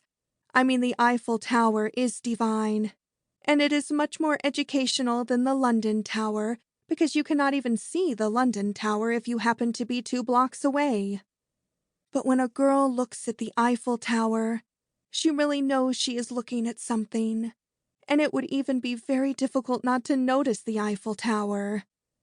So then we went to a place called the Madrid to tea, and it really was divine. I mean, we saw the Dolly sisters, and Pearl White, and Mrs. Corey, and Mrs. Nash all over again. Then we went to dinner, and then we went to Montmartre, and it really was divine, because we saw them all over again. I mean, in Montmartre, they have genuine American jazz bands, and quite a lot of New York people, which we knew, and you really would think you were in New York, and it was divine. So we came back to the Ritz quite late. So Dorothy and I had quite a little quarrel, because Dorothy said that when we were looking at Paris, I asked the French Viscount what was the name of the unknown soldier who is buried under quite a large monument. So I said I really did not mean to ask him, if I did, because what I did mean to ask him was, what was the name of his mother? Because it is always the mother of a dead soldier that I always seem to think about more than the dead soldier that has died. So the French Viscount is going to call up in the morning, but I am not going to see him again, because French gentlemen are really quite deceiving. I mean, they take you to quite cute places, and they make you feel quite good about yourself, and you really seem to have a delightful time. But when you get home and come to think it all over, all you have got is a fan that only cost 20 francs and a doll that they gave you away for nothing in a restaurant. I mean, a girl has to look out in Paris, or she would have such a good time in Paris that she would not get anywheres. So I really think that American gentlemen are the best after all, because kissing your hand may make you feel very, very good, but a diamond and a sapphire bracelet lasts forever. Besides, I do not think that I ought to go out with any gentleman in Paris, because Mr. Eisman will be here next week, and he told me that the only kind of gentlemen he wants me to go out with are intellectual gentlemen who are good for a girl's brains. So I really do not seem to see many gentlemen around the Ritz who seem to look like they would be good for a girl's brains. So tomorrow we are going to go shopping, and I suppose it would really be too much to expect to find a gentleman who would look to Mr. Eisman like he was good for a girl's brains, and at the same time he would like to take us shopping. April 29th. Yesterday was quite a day. I mean, Dorothy and I were getting ready to go shopping, and the telephone rang, and they said that Lady Frances Beekman was downstairs, and she wanted to come upstairs. So I was really quite surprised. I mean, I did not know what to say, so I said all right. So then I told Dorothy, and then we put our brains together, because it seems that Lady Frances Beekman is the wife of the gentleman called Sir Francis Beekman, who was the admirer of mine in London, who seemed to admire me so much that he asked me if he could make me a present of a diamond tiara. So it seemed as if his wife must have heard about it, and it really seemed as if she must have come clear over from London about it. So there was a very, very loud knock at the door, so we asked her to come in. So Lady Frances Beekman came in, and she is a quite large-sized lady who seems to resemble Bill Hart quite a lot. I mean, Dorothy thinks that Lady Frances Beekman resembles Bill Hart quite a lot, only she really thinks she looks more like Bill Hart's horse. So it seems that she said that if I did not give her back the diamond tiara right away, she would make quite a fuss, and she would ruin my reputation. Because she said that something really must be wrong about the whole thing. Because it seems that Sir Francis Beekman and she have been married for 35 years, and the last present he gave to her was a wedding ring. So Dorothy spoke up and she said, "Lady, you could no more ruin my girlfriend's reputation than you could sink the Jewish fleet." I mean, I was quite proud of Dorothy the way she stood up for my reputation. Because I really think that there is nothing so wonderful as two girls when they stand up for each other and help each other a lot. Because no matter how vigorous Lady Frances Beekman seems to be, she had to realize that she could not sink a whole fleet full of ships. So she had to stop talking against my reputation. So then she said she would drag it into the court, and she would say that it was undue influence. So I said to her, "If you wear that hat into a court, we will see if the judge thinks it took an undue influence to make Sir Francis Beekman look at a girl." So then Dorothy spoke up, and Dorothy said, "My girlfriend is right, lady. You have got to be the Queen of England to get away with a hat like that." So Lady Frances Beekman seemed to get quite angry. So then she said she would send for Sir Francis Beekman, where he suddenly went to Scotland to go hunting when he found out that Lady Frances Beekman had found out. So Dorothy said, "Do you mean that you have left Sir Francis Beekman loose with all those spendthrifts down in Scotland?" So Dorothy said she would better look out, or he would get together with the boys some night and simply massacre a halfpenny. I mean, I always encourage Dorothy to talk quite a lot when we are talking to unrefined people like Lady Frances Beekman, because Dorothy speaks their own language to unrefined people better than a refined girl like I. So Dorothy said, "You had better not send for Sir Francis Beekman, because if my girlfriend really wanted to turn loose on Sir Francis Beekman, all he would have left would be his title." So then I spoke right up and said yes, that I was an American girl, and we American girls do not care about a title, because we American girls always say that what is good enough for Washington is good enough for us. So Lady Frances Beekman really seemed to get more angry and more angry all of the time. So then she said that if it was necessary, she would tell the judge that Sir Francis Beekman went out of his mind when he gave it to me. So Dorothy said, "Lady, if you go into a court and if the judge gets a good look at you, he will think that Sir Francis Beekman was out of his mind 35 years ago." So then Lady Frances Beekman said she knew what kind of a person she had to deal with, and she would not deal with any such a person because she said it hurt her dignity. So Dorothy said, "Lady, if we hurt your dignity like you hurt our eyesight, I hope for your sake you are a Christian Science." So that seemed to make Lady Frances Beekman angry. So she said she would turn it all over to her solicitor. So when she went out, she tripped over quite a long train, which she had on her skirt, and nearly fell down. So Dorothy leaned out of the door, and Dorothy called down the hall and said, "Take a tuck in that skirt, Isabel. It's 1925. So I really felt quite depressed, because I felt as if our whole morning was really very unrefined, just because we had to mix with such an unrefined lady as Lady Frances Beekman. April 30th. So sure enough, yesterday morning Lady Frances Beekman's solicitor came. Only he really was not a solicitor, but his name was on a card, and it seems his name is Mons Brossard. And it seems that he is an advocate, because an advocate is a lawyer in the French language. So Dorothy and I were getting dressed, and we were in our negligee as usual, when there was quite a loud knock on the door, and before we could even say come in, he jumped right into the room. So it seems that he is of French extraction.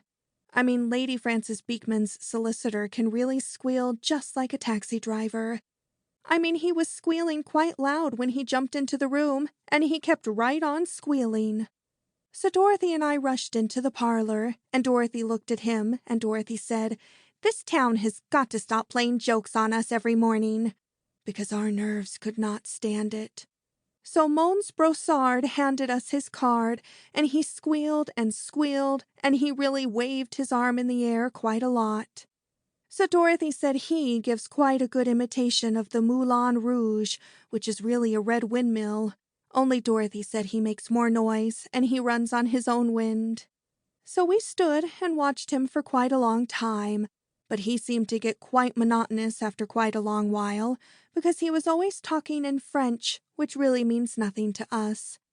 So Dorothy said, "Let's see if 25 francs will stop him, because if 5 francs will stop a taxi driver, 25 francs ought to stop an advocate," because he was making about 5 times as much noise as a taxi driver, and 5 times 5 is 25. So as soon as he heard us start in to talk about francs, he seemed to calm down quite a little. So Dorothy got out her pocketbook, and she gave him 25 francs. So then he stopped squealing, and he put it in his pocket, and then he got out quite a large-size handkerchief with purple elephants on it, and he started in to cry. So Dorothy really got discouraged, and she said, look here, you have given us quite an amusing morning, but if you keep that up much longer, wet or dry, out you go." So then he started in to pointing at the telephone, and he seemed to want to use the telephone, and Dorothy said, "If you think you can get a number over that thing, go to it, but as far as we have found out, it is a wall bracket." So then he started in to telephone, so Dorothy and I went about our business to get dressed. So when he finished telephoning, he kept running to my door, and then he kept running to Dorothy's door, and he kept on crying and talking a lot, but he seemed to have lost all of his novelty to us, so we paid no more attention to him. So finally there was another loud knock on the door, so we heard him rush to the door, so we both went into the parlor to see what it was, and it really was a sight, because it was another Frenchman. So the new Frenchman rushed in, and he yelled, "Papa!" and he kissed him. So it seems that it was his son, because his son is really his papa's partner in the advocate business. So then his papa talked quite a lot, and then he pointed at I and Dorothy. So then his son looked at us, and then his son let out quite a large-sized squeal, and he said in French, "Mais papa, elles sont charmantes." So it seems he was telling his papa in French that we were really charming. So then Mons Brossard stopped crying, and put on his glasses, and took a good look at us.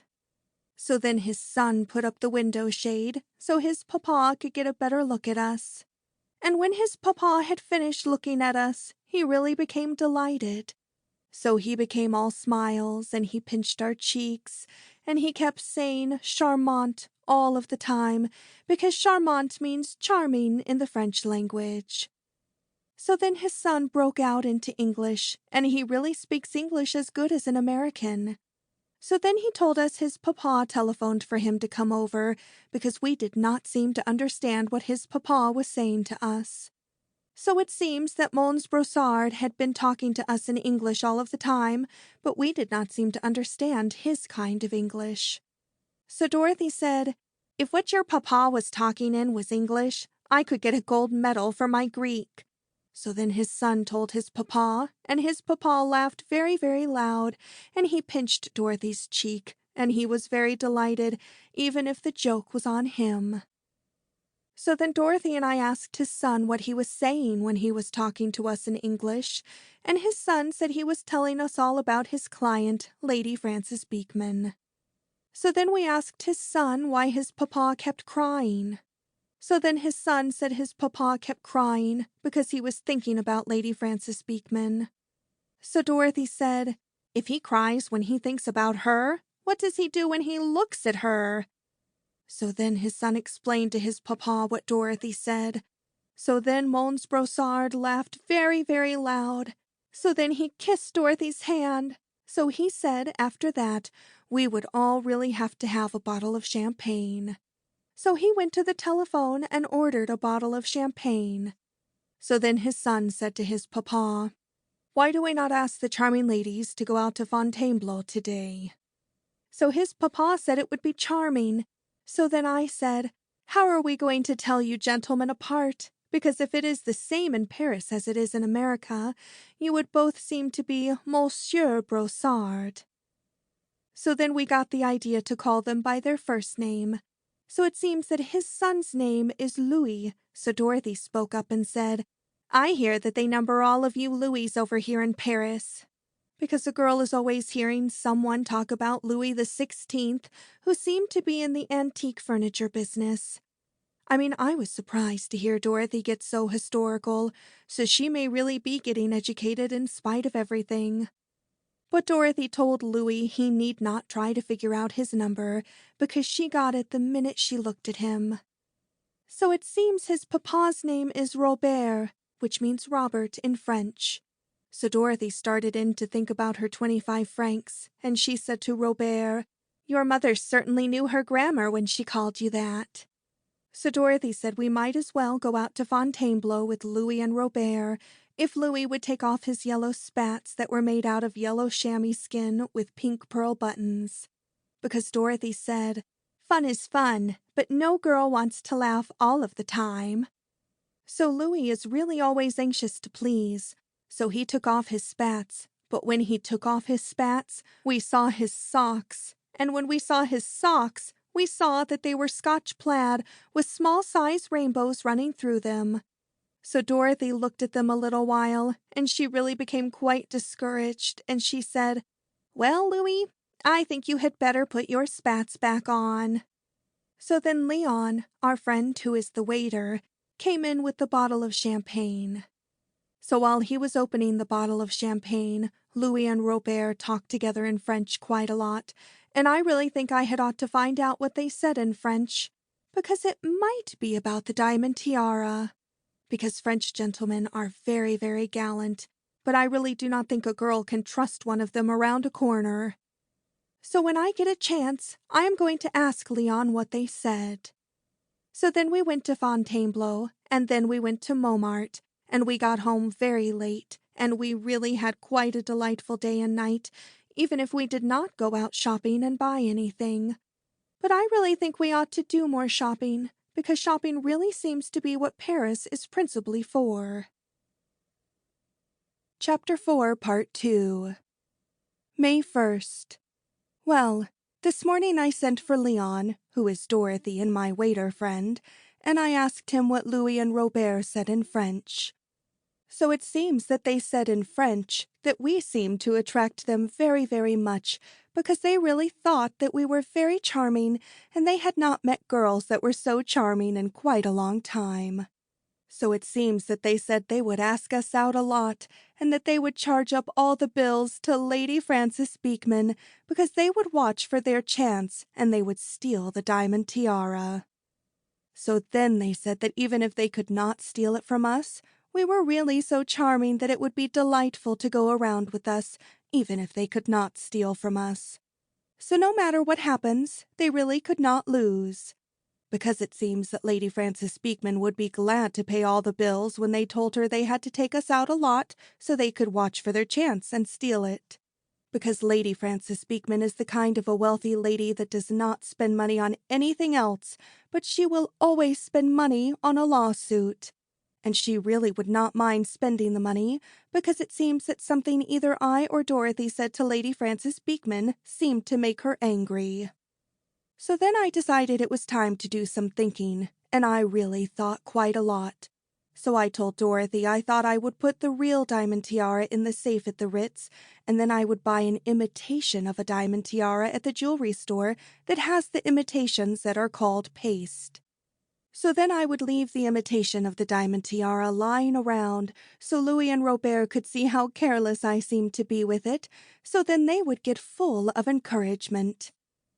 So when we go out with Louis and Robert, I could put it in my handbag, and I could take it with me so Louis and Robert could always feel that the diamond tiara was within reach.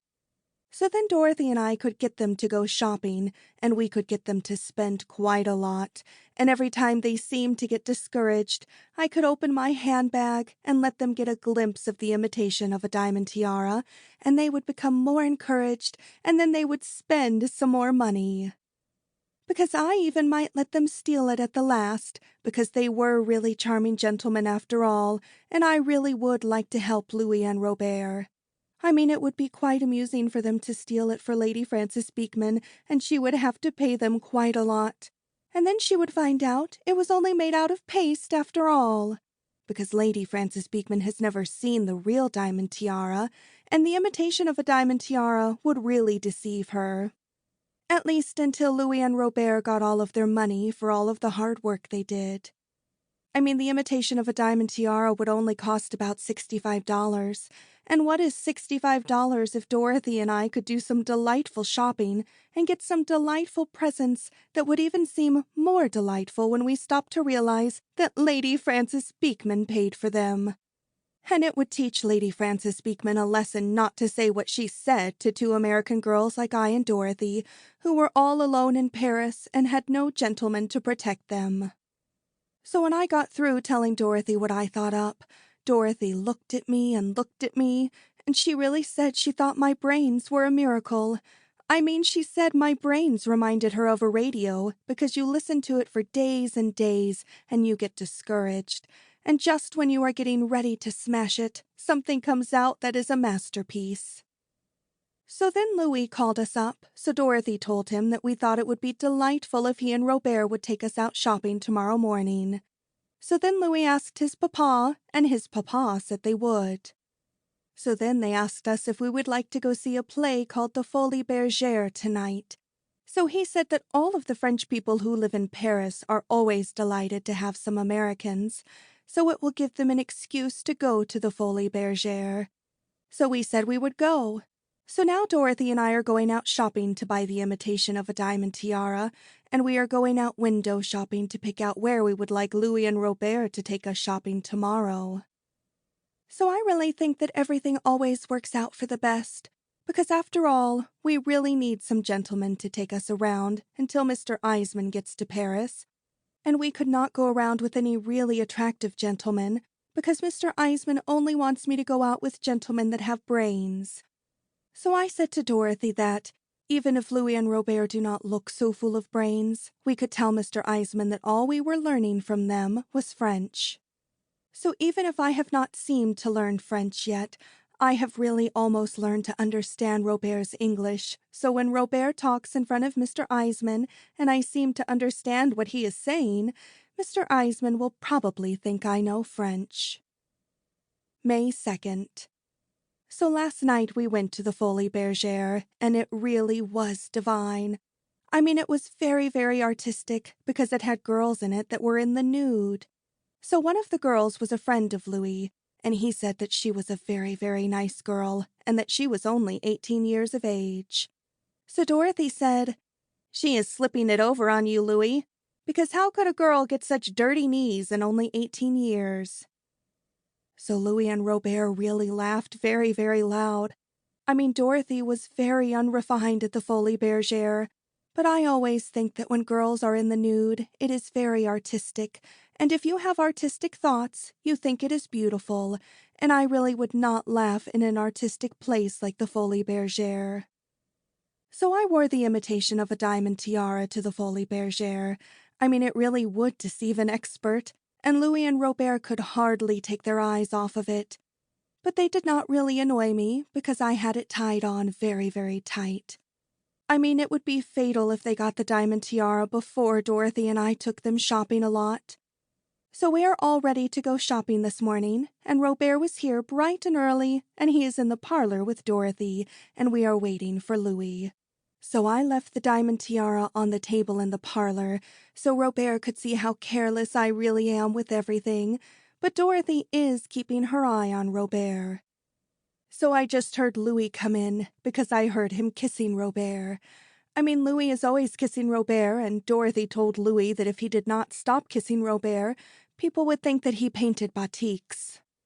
So now I must join the others, and I will put the diamond tiara in my handbag so that Louis and Robert will feel that it is always around, and we will all go shopping.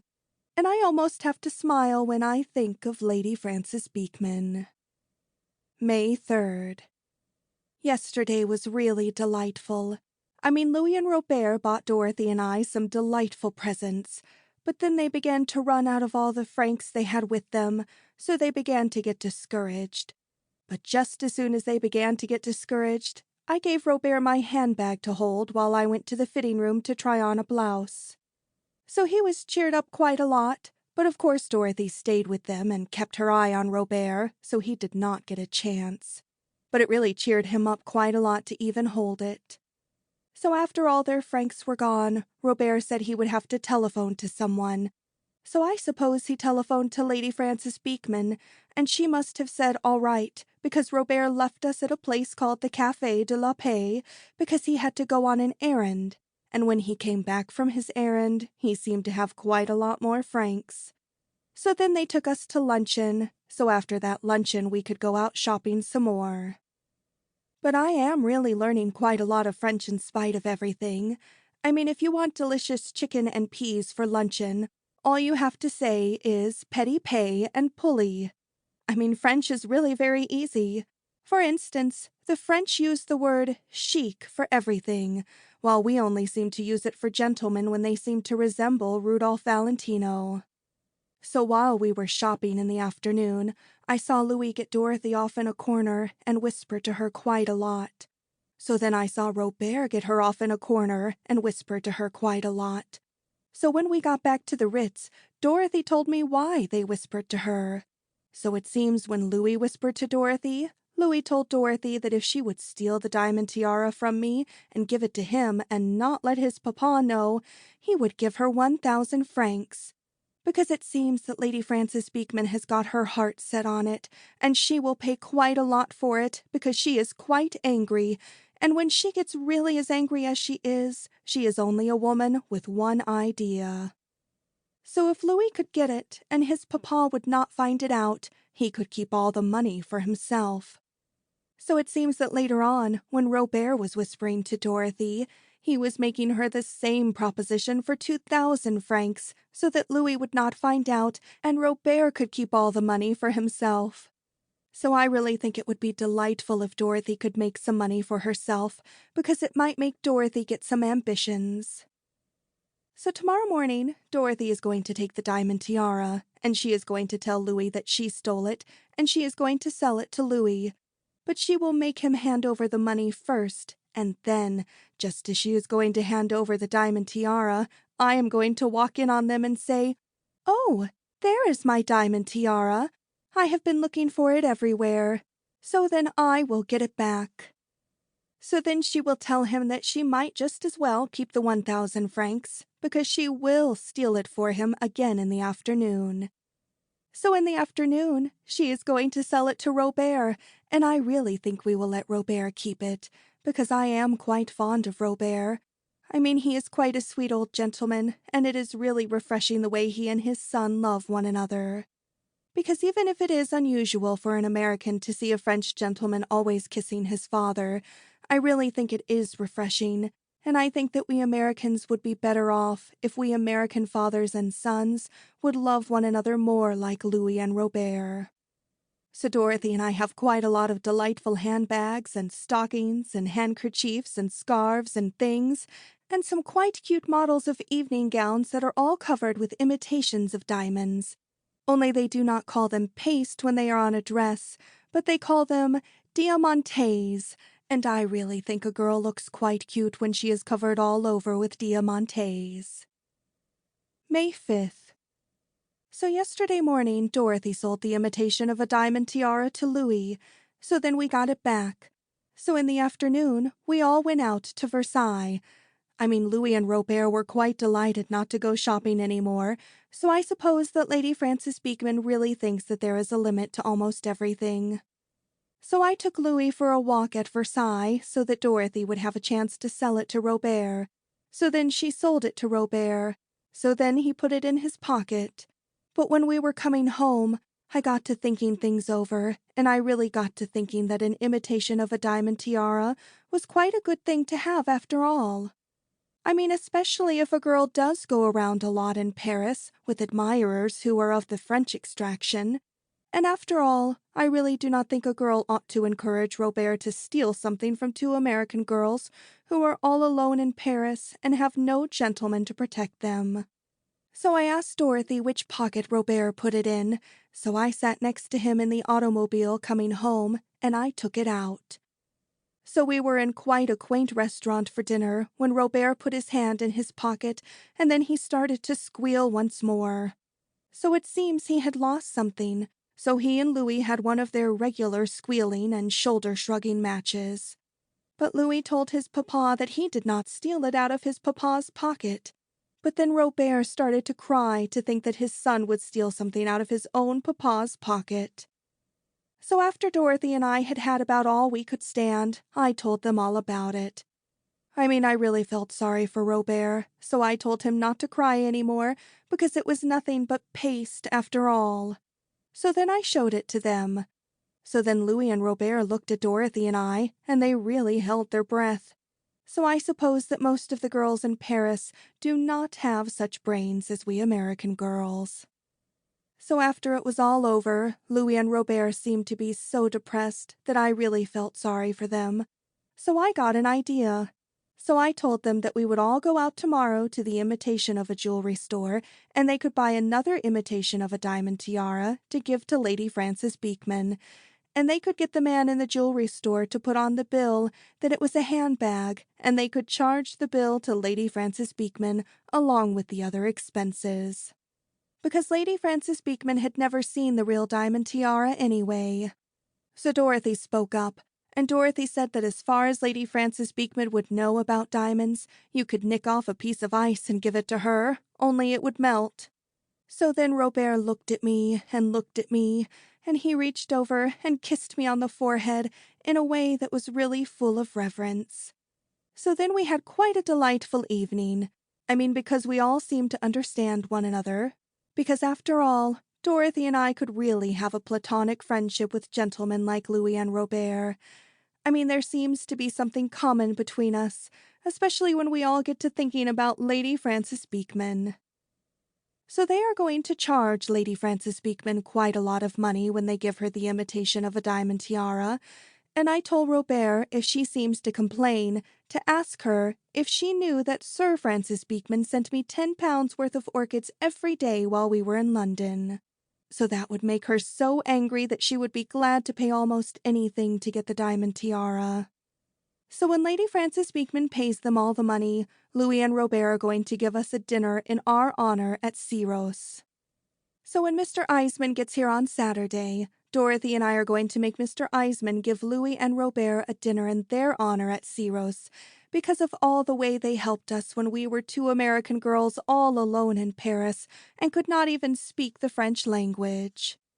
So Louis and Robert asked us to come to a party at their sister's house today, but Dorothy says we had better not go because it is raining, and we both have brand new umbrellas that are quite cute, and Dorothy says she would not think of leaving a brand new umbrella in a French ladies' hall, and it is no fun to hang on to an umbrella all the time you are at a party. So we had better be on the safe side and stay away.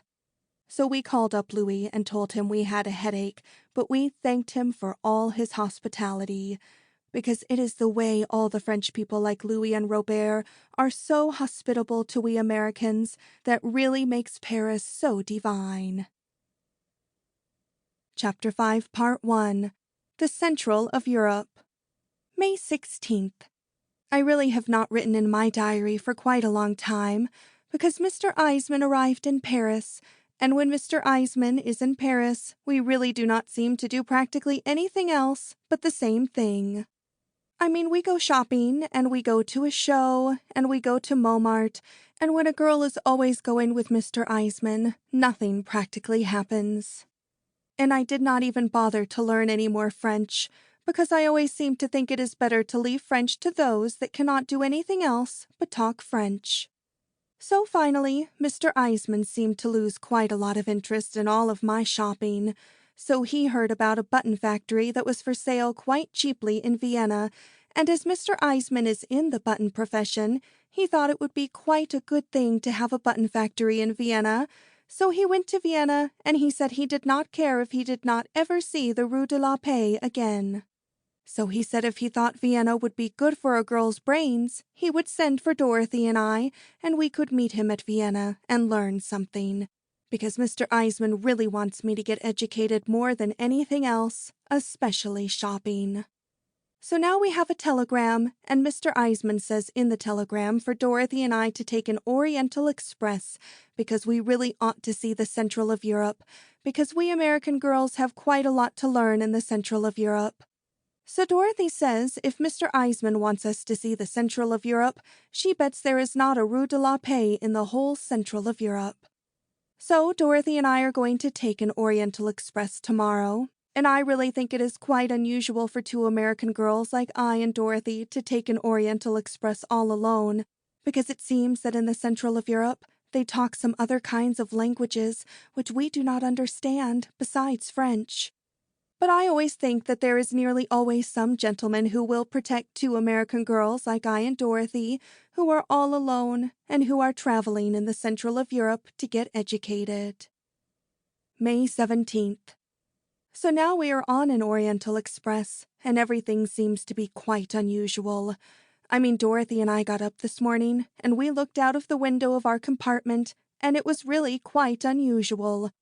Because it was farms, and we saw quite a lot of girls who seemed to be putting small-size haystacks onto large-size haystacks while their husbands seemed to sit at a table under quite a shady tree and drink beer. Or else their husbands seemed to sit on a fence and smoke their pipe and watch them. So Dorothy and I looked at two girls who seemed to be plowing up all of the ground with only the aid of a cow, and Dorothy said, "I think we girls have gone one step too far away from New York, because it begins to look to me as if the Central of Europe is no country for we girls." So we both became quite worried. I became quite depressed, because if this is what Mr. Eisman thinks we American girls ought to learn, I really think it is quite depressing. So I do not think we care to meet any gentlemen who have been born and raised in the Central of Europe. The more I travel, and the more I seem to see other gentlemen, the more I seem to think of American gentlemen. So now I am going to get dressed and go to the dining car and look for some American gentlemen and hold a conversation, because I really feel so depressed. Dorothy keeps trying to depress me because she keeps saying that I will probably end up in a farm in the Central of Europe doing a sister act with a plow. Because Dorothy's jokes are really very unrefined, and I think that I will feel much better if I go to the dining car and have some luncheon. Well, I went to the dining car, and I met a gentleman who was quite a delightful American gentleman. It was quite a coincidence, because we girls have always heard about Henry Spofford, and it was really nobody else but the famous Henry Spofford, who is the famous Spofford family, who is a very, very fine old family, who is very, very wealthy. Mr. Spofford is one of the most famous families in New York, and he is not like most gentlemen who are wealthy, but he works all of the time for the good of others. He is the gentleman who always gets his picture in all of the newspapers because he is always censuring all of the plays that are not good for people's morals. And all of we girls remember the time when he was in the Ritz for luncheon and he met a gentleman friend of his, and the gentleman friend had Peggy Hopkins Joyce to luncheon, and he introduced Peggy Hopkins Joyce to Mr. Spofford, and Mr. Spofford turned on his heels and walked away. Because Mr. Spofford is a very, very famous Presbyterian, and he is really much too Presbyterian to meet Peggy Hopkins Joyce. It is unusual to see a gentleman who is such a young gentleman as Mr. Spofford be so Presbyterian, because when most gentlemen are 35 years of age, Their minds nearly always seem to be on something else. So when I saw no one else but the famous Mr. Spofford, I really became quite thrilled, because all of we girls have tried very hard to have an introduction to Henry Spofford, and it was quite unusual to be shut up on a train in the central of Europe with him. So I thought it would be quite unusual for a girl like I to have a friendship with a gentleman like Mr. Spofford, who really does not even look at a girl unless she at least looks like a Presbyterian. And I mean, our family in Little Rock were really not so Presbyterian. So I thought I would sit at his table. So then I had to ask him about all of the money, because all of the money they use in the central of Europe has not even got so much sense to it as the kind of francs they use in Paris, because it seems to be called kronens, and it seems to take quite a lot of them, because it takes 50,000 of them to even buy a small-size package of cigarettes. And Dorothy says if the cigarettes had tobacco in them, we couldn't lift enough kronens over a counter to pay for a package. So this morning, Dorothy and I asked the porter to bring us a bottle of champagne, and we really did not know what to give him for a tip. So Dorothy said for me to take one of the things called a 1,000,000 kronens, and she would take one of them called a 1,000,000 kronens, and I would give him mine first, and if he gave me quite a dirty look, she would give him hers. So after we paid for the bottle of champagne, I gave him my 1,000,000 kronens, and before we could do anything else, he started in to grabbing my hand and kissing my hand and getting down on his knees. So we finally had to push him right out of the compartment. So 1,000,000 kronens seemed to be enough.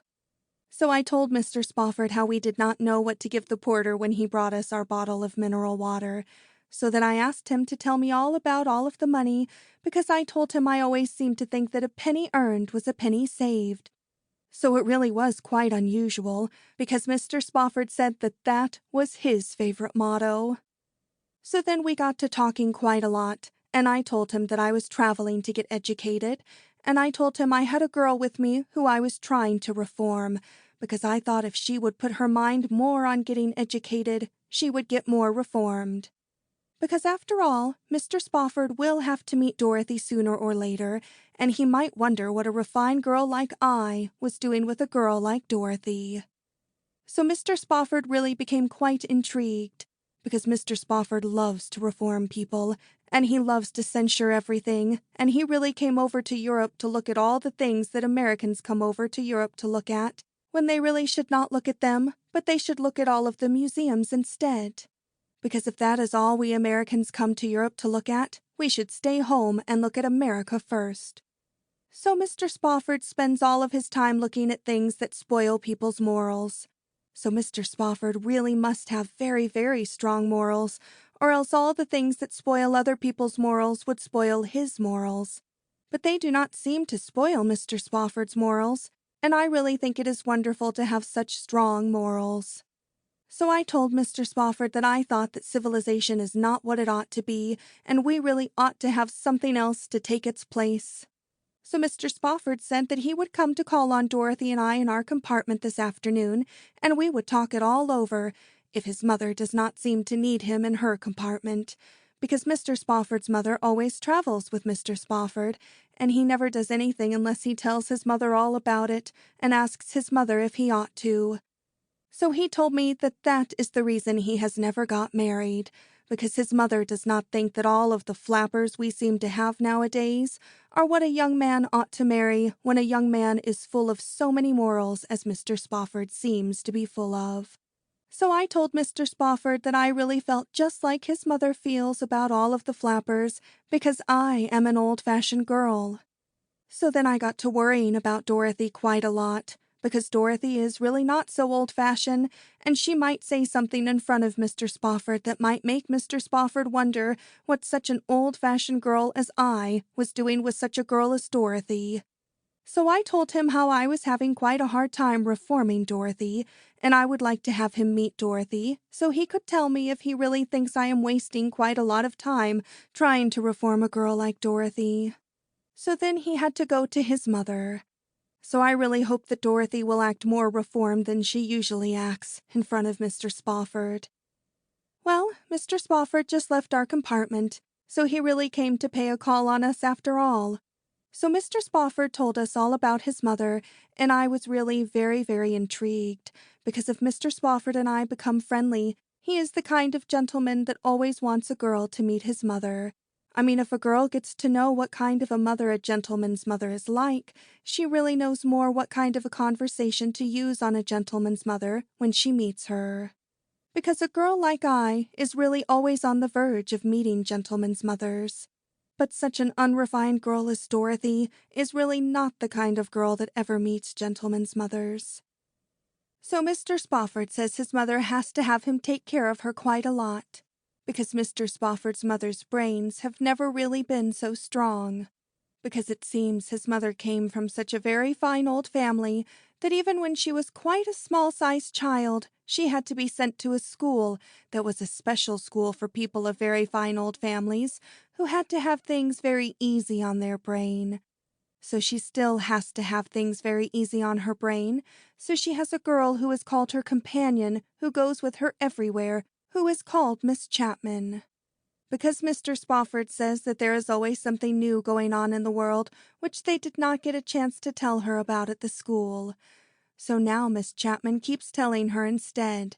Because how would she know what to think about such a new thing as a radio, for instance, if she did not have a Miss Chapman to tell her what it was, for instance? So Dorothy spoke up, and Dorothy said, "What a responsibility that girl has got on her shoulders. For instance, what if Miss Chapman told her a radio was something to build a fire in, and she would get cold some day and stuff it full of papers and light it?"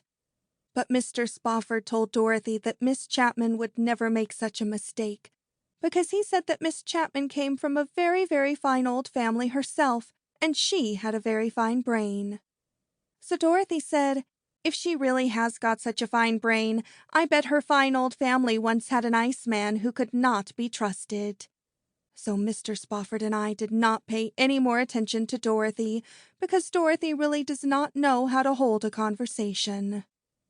So then I and Mr. Spofford held a conversation all about morals, and Mr. Spofford says he really thinks the future of everything is between the hands of Mr. Blank, the district attorney, who is now the famous district attorney who is closing up all the places in New York where they sell all of the liquor. So Mr. Spofford said that a few months ago, when Mr. Blank decided he would try to get the job to be the district attorney, he put $1,000 worth of liquor down his sink. So now Mr. Blank says that everybody else has got to put it down their sink. So Dorothy spoke up, and Dorothy said, "If he poured $1,000 worth down his sink to get himself $1,000,000 worth of publicity and a good job, when we pour it down our sink, what do we get?" But Mr. Spofford is too brainy a gentleman to answer any such a foolish question. So he gave Dorothy a look that was full of dignity, and he said he would have to go back to his mother. So I was really quite angry at Dorothy. So I followed Mr. Spofford down the hall of the railway train, and I asked Mr. Spofford if he thought I was wasting quite a lot of time reforming a girl like Dorothy. So Mr. Spofford thinks I am, because he really thinks a girl like Dorothy will never have any reference. So I told Mr. Spofford I had wasted so much time on Dorothy, it would really break my heart to be a failure. So then I had tears in my eyes. So Mr. Spofford is really very, very sympathetic, because when he saw that I did not have any handkerchief, he took his own handkerchief and he dried up all of my tears. So then he said he would help me with Dorothy quite a lot and get her mind to running on things that are more educational. So then he said he thought that we ought to get off the train at a place called Munich, because it was very full of art, which they call Kunst in Munich, which is very, very educational. So he said he and Dorothy and I would get off of the train in Munich, because he could send his mother right on to Vienna with Miss Chapman, because every place always seems to look alike to his mother anyway. So we are all going to get off the train at Munich, and I can send Mr. Eisman a telegram when nobody is looking, because I really do not think I will tell Mr. Spofford about Mr. Eisman, because after all, their religions are different, and when two gentlemen have such different religions, they do not seem to have so much to get congenial about. So I can telegraph Mr. Eisman that Dorothy and I thought we would get off the train at Munich to look at all of the art. So then I went back to Dorothy, and I told Dorothy if she did not have anything to say in the future, to not say it. Because even if Mr. Spofford is a fine old family, and even if he is very Presbyterian, I and he could really be friendly after all, and talk together quite a lot. I mean, Mr. Spofford likes to talk about himself quite a lot. So I said to Dorothy, it really shows that, after all, he is just like any other gentleman. But Dorothy said she would demand more proof than that. So Dorothy says she thinks that maybe I might become quite friendly with Mr. Spofford, and especially with his mother, because she thinks his mother and I have quite a lot in common.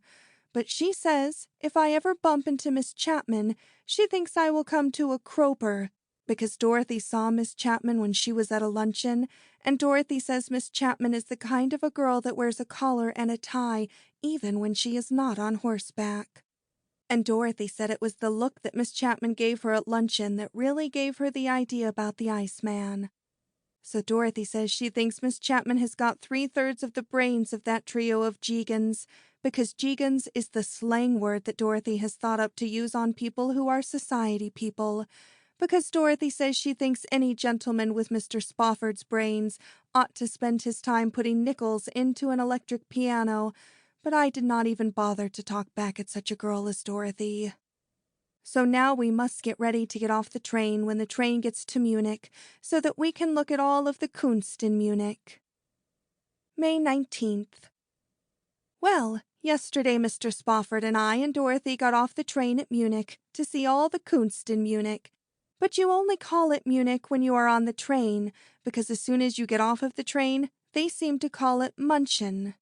So you really would know that München was full of Kunst, because in every case that you would not know it, they have painted the word Kunst in large-size black letters on everything in München, and you cannot even see a boots-black stand in München that is not full of Kunst.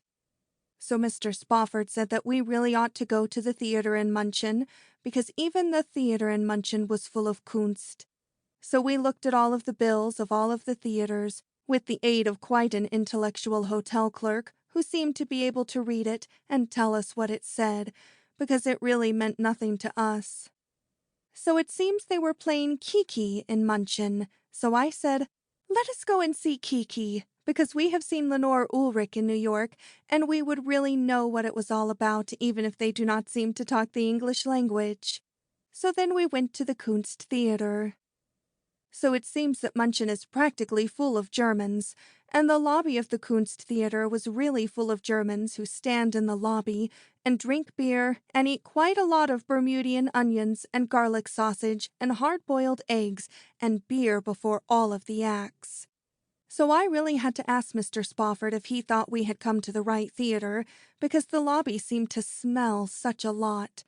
I mean, when the smell of beer gets to be antique, it gets to smell quite a lot. But Mr. Spofford seemed to think that the lobby of the Kunst Theater did not smell any worse than all of the other places in Munich.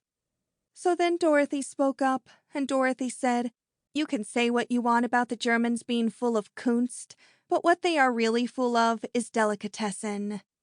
So then we went into the Kunst Theater, but the Kunst Theater does not seem to smell so good as the lobby of the Kunst Theater. And the Kunst Theater seems to be decorated with quite a lot of what tripe would look like if it was pasted on the wall and gilded. Only you could not really see the gilding because it was covered with quite a lot of dust. So Dorothy looked around and Dorothy said, if this is Kunst, the art center of the world is Union Hill, New Jersey. So then they started in to playing Kiki, but it seems that it was not the same kind of Kiki that we have in America, because it seemed to be all about a family of large-sized German people who seemed to keep getting in each other's ways.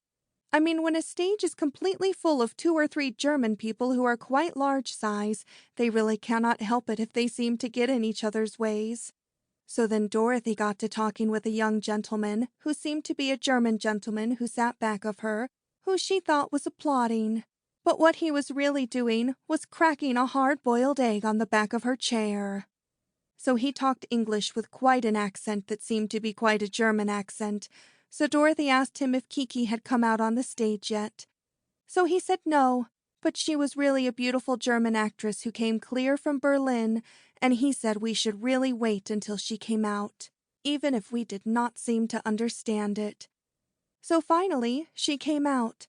I mean, we knew it was her because Dorothy's gentleman friend nudged Dorothy with a sausage. So we looked at her, and we looked at her, and Dorothy said, "If Schumann Heinke still has a grandmother, we have dug her up in Munchen." So we did not bother to see any more of Kiki, because Dorothy said she would really have to know more about the foundations of that building before she would risk our lives to see Kiki do that famous scene where she faints in the last act. Because Dorothy said if the foundations of that building were as antique as the smell, there was going to be a catastrophe when Kiki hit the floor. So even Mr. Spofford was quite discouraged, but he was really glad because he said he was 100% of an American, and it served the Germans right for starting such a war against all we Americans. May 20th. Well, today Mr. Spofford is going to take me all around to all of the museums in Munchen, which are full of Kunst that I really ought to look at. But Dorothy said she had been punished for all of her sins last night, so now she is going to begin life all over again by going out with her German gentleman friend, who is going to take her to a house called the Half-Brow House, which is the world's largest size of a beer hall. So Dorothy said I could be a highbrow and get full of Kunst, but she is satisfied to be a half-brow and get full of beer. But Dorothy will really never be full of anything else but unrefinement. Chapter 5, Part 2. May 21st. Well, Mr. Spofford and I and Dorothy are on the train again, and we are all going to Vienna. I mean, Mr. Spofford and I spent one whole day going through all of the museums in Munchen, but I am really not even going to think about it. Because when something terrible happens to me, I always try to be a Christian Science, and I simply do not even think about it. But I deny that it ever happened, even if my feet do seem to hurt quite a lot. So even Dorothy had quite a hard day in Munchen, because her German gentleman friend, who is called Rudolph, came for her at 11 o'clock to take her to breakfast. But Dorothy told him that she had had her breakfast. But her gentleman friend said that he had had his first breakfast too, but it was time for his second. So he took Dorothy to the Half-Brow House, where everybody eats white sausages and pretzels and beer at 11 o'clock. So after they had their white sausages and beer, he wanted to take her for a ride, but they could only go a few blocks, because by then it was time for luncheon. So they ate quite a lot of luncheon, and then he bought her a large-size box of chocolates that were full of liqueurs, and took her to the matinee. So after the first act, Rudolph got hungry, and they had to go and stand in the lobby and have some sandwiches and beer. But Dorothy did not enjoy the show very much, and so after the second act, Rudolph said they would leave because it was time for tea anyway. So after quite a heavy tea, Rudolph asked her to dinner, and Dorothy was too overcome to say no. So after dinner, they went to a beer garden for beer and pretzels. But finally Dorothy began to come to, and she asked him to take her back to the hotel. So Rudolph said he would, but they had better have a bite to eat first. So today, Dorothy really feels just as discouraged as I seem to feel, only Dorothy is not a Christian Science, and all she can do is suffer. But, in spite of all my Christian Science, I am really beginning to feel quite discouraged about Vienna. I mean, Mr. Eisman is in Vienna, and I do not see how I can spend quite a lot of time with Mr. Eisman, and quite a lot of time with Mr. Spofford, and keep them from meeting one another. Because Mr. Spofford might not seem to understand why Mr. Eisman seems to spend quite a lot of money to get me educated. And Dorothy keeps trying to depress me about Miss Chapman, because she says she thinks that when Miss Chapman sees I and Mr. Spofford together, she thinks that Miss Chapman will cable for the family's favorite lunacy expert. So I have got to be as full of Christian Science as I can, and always hope for the best. May 25th. So far everything has really worked out for the best, because Mr. Eisman is very, very busy all day with the button profession, and he tells me to run around with Dorothy all day. So I and Mr. Spofford run around all day. So then I tell Mr. Spofford that I really do not care to go all of the places that you go to at night, but I will go to bed and get ready for tomorrow instead. So then Dorothy and I go to dinner with Mr. Eisman, and then we go to a show, and we stay up quite late at a cabaret called the Chapeau Rouge, and I am able to keep it all up with the aid of champagne. So if we keep our eye out for Mr. Spofford and do not all bump into one another when he is out looking at things that we Americans really should not look at, it will all work out for the best. I mean, I have even stopped Mr. Spofford looking at museums because I tell him that I like nature better. And when you look at nature, you look at it in a horse and buggy in the park, and it is much easier on the feet. So now he is beginning to talk about how he would like me to meet his mother. So everything really seems for the best after all. But I have quite a hard time with Mr. Eisman at night. I mean, at night, Mr. Eisman is in quite a state, because every time he makes an engagement about the button factory, it is time for all the gentlemen in Vienna to go to the coffee house and sit. Or else every time he makes an engagement about the button factory, some Viennese gentleman gets the idea to have a picnic, and they all put on short pants and bare knees, and they all put a feather in their hat, and they all walk to the Tyrol. So it really discourages Mr. Eisman quite a lot. But if anyone ought to get discouraged, I think that I ought to get discouraged, because after all, when a girl has had no sleep for a week, a girl cannot help it if she seems to get discouraged. May 27th. Well, finally I broke down, and Mr. Spofford said that he thought a little girl like I, who was trying to reform the whole world, was trying to do too much, especially beginning on a girl like Dorothy. So he said there was a famous doctor in Vienna called Dr. Freud, who could stop all of my worrying because he does not give a girl medicine, but he talks you out of it by psychoanalysis. So yesterday he took me to Dr. Freud. So Dr. Freud and I had quite a long talk in the English language. So it seems that everybody seems to have a thing called inhibitions, which is when you want to do a thing and you do not do it. So then you dream about it instead. So Dr. Freud asked me what I seem to dream about. So I told him that I never really dream about anything. I mean, I use my brain so much in the daytime that at night they do not seem to do anything else but rest. So Dr. Freud was very, very surprised at a girl who did not dream about anything. So then he asked me about all my life. I mean, he is very, very sympathetic, and he seems to know how to draw a girl out quite a lot.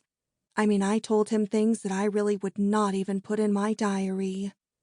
So then he seemed very, very intrigued at a girl who always seemed to do everything she wanted to do. So he asked me if I really never wanted to do a thing that I did not do. For instance, did I ever want to do a thing that was really violent, for instance? Did I ever want to shoot someone, for instance? So then I said I had, but the bullet only went in Mr. Jennings' lung and came right out again. So then Dr. Freud looked at me, and he said he did not really think it was possible. So then he called in his assistants, and he pointed at me and talked to his assistants quite a lot in the Viennese language. So then his assistants looked at me, and it really seemed as if I was quite a famous case. So then Dr. Freud said that all I needed was to cultivate a few inhibitions and get some sleep. May 29th. Things are really getting to be quite a strain, because yesterday Mr. Spofford and Mr. Eisman were both in the lobby of the Bristol Hotel, and I had to pretend not to see both of them. I mean, it is quite an easy thing to pretend not to see one gentleman, but it is a quite hard thing to pretend not to see two gentlemen. So something has really got to happen soon, or I will have to admit that things seem to be happening that are not for the best. So this afternoon, Dorothy and I had an engagement to meet Count Salm for tea at 4 o'clock, only you do not call it tea at Vienna, but you seem to call it Yowzer, and you do not drink tea at Vienna, but you drink coffee instead.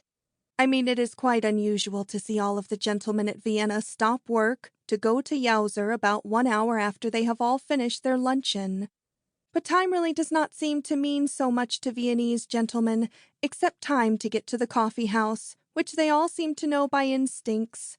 or else they really do not seem to mind if they make a mistake and get there too early. Because Mr. Eisman says that when it is time to attend to the button profession, they really seem to lose all of their interest until Mr. Eisman is getting so nervous he could scream. So we went to Dymel's and met Count Salm. But while we were having yowzer with Count Salm, we saw Mr. Spofford's mother come in with her companion, Miss Chapman. And Miss Chapman seemed to look at me quite a lot and talk to Mr. Spofford's mother about me quite a lot. So I became quite nervous, because I really wished that we were not with Count Salm. I mean, it has been quite a hard thing to make Mr. Spofford think I am trying to reform Dorothy.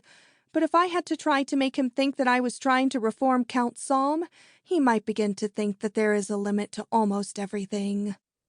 So Mr. Spofford's mother seems to be deaf, because she seems to use an ear trumpet, and I really could not help overhearing quite a lot of words that Miss Chapman was using on me, even if it is not such good etiquette to overhear people. So Miss Chapman seemed to be telling Mr. Spofford's mother that I was a creature, and she seemed to be telling her that I was the real reason why her son seemed to be so full of nothing but neglect lately. So then Mr. Spofford's mother looked at me, even if it was not such good etiquette to look at a person.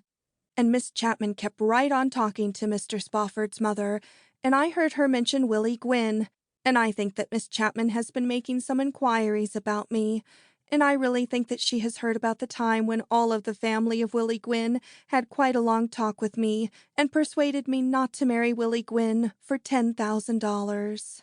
So I really wish Mr. Spofford would introduce me to his mother before she gets to be full of quite a lot of prejudice, because one thing seems to be piling up on top of another thing until I am almost on the verge of getting nervous, and I have not had any time yet to do what Dr. Freud said a girl ought to do. So tonight I am going to tell Mr. Eisman that I have got to go to bed early, so then I can take quite a long ride with Mr. Spofford and look at nature, and he may say something definite, because nothing makes gentlemen get so definite as looking at nature when it is moonlight. May 30th. Well, last night Mr. Spofford and I took quite a long ride in the park, but they do not call it a park in the Viennese language, but they call it a prater. So a prater is really divine, because it is just like Coney Island, but at the same time it is in the woods, and it is practically full of trees, and it has quite a long road for people to take rides on in a horse and buggy. So I found out that Miss Chapman had been talking against me quite a lot. So it seems that she has been making inquiries about me, and I was really surprised to hear all of the things that Miss Chapman seemed to find out about me, except that she did not find out about Mr. Eisman educating me. So then I had to tell Mr. Spofford that I was not always so reformed as I am now, because the world was full of gentlemen who were nothing but wolves in sheep clothes, that did nothing but take advantage of all we girls. So I really cried a lot. So then I told him how I was just a little girl from Little Rock when I first left Little Rock, and by that time even Mr. Spofford had tears in his eyes. So I told him how I came from a very, very good family, because Papa was very intellectual, and he was a very, very prominent elk, and everybody always said that he was a very intellectual elk.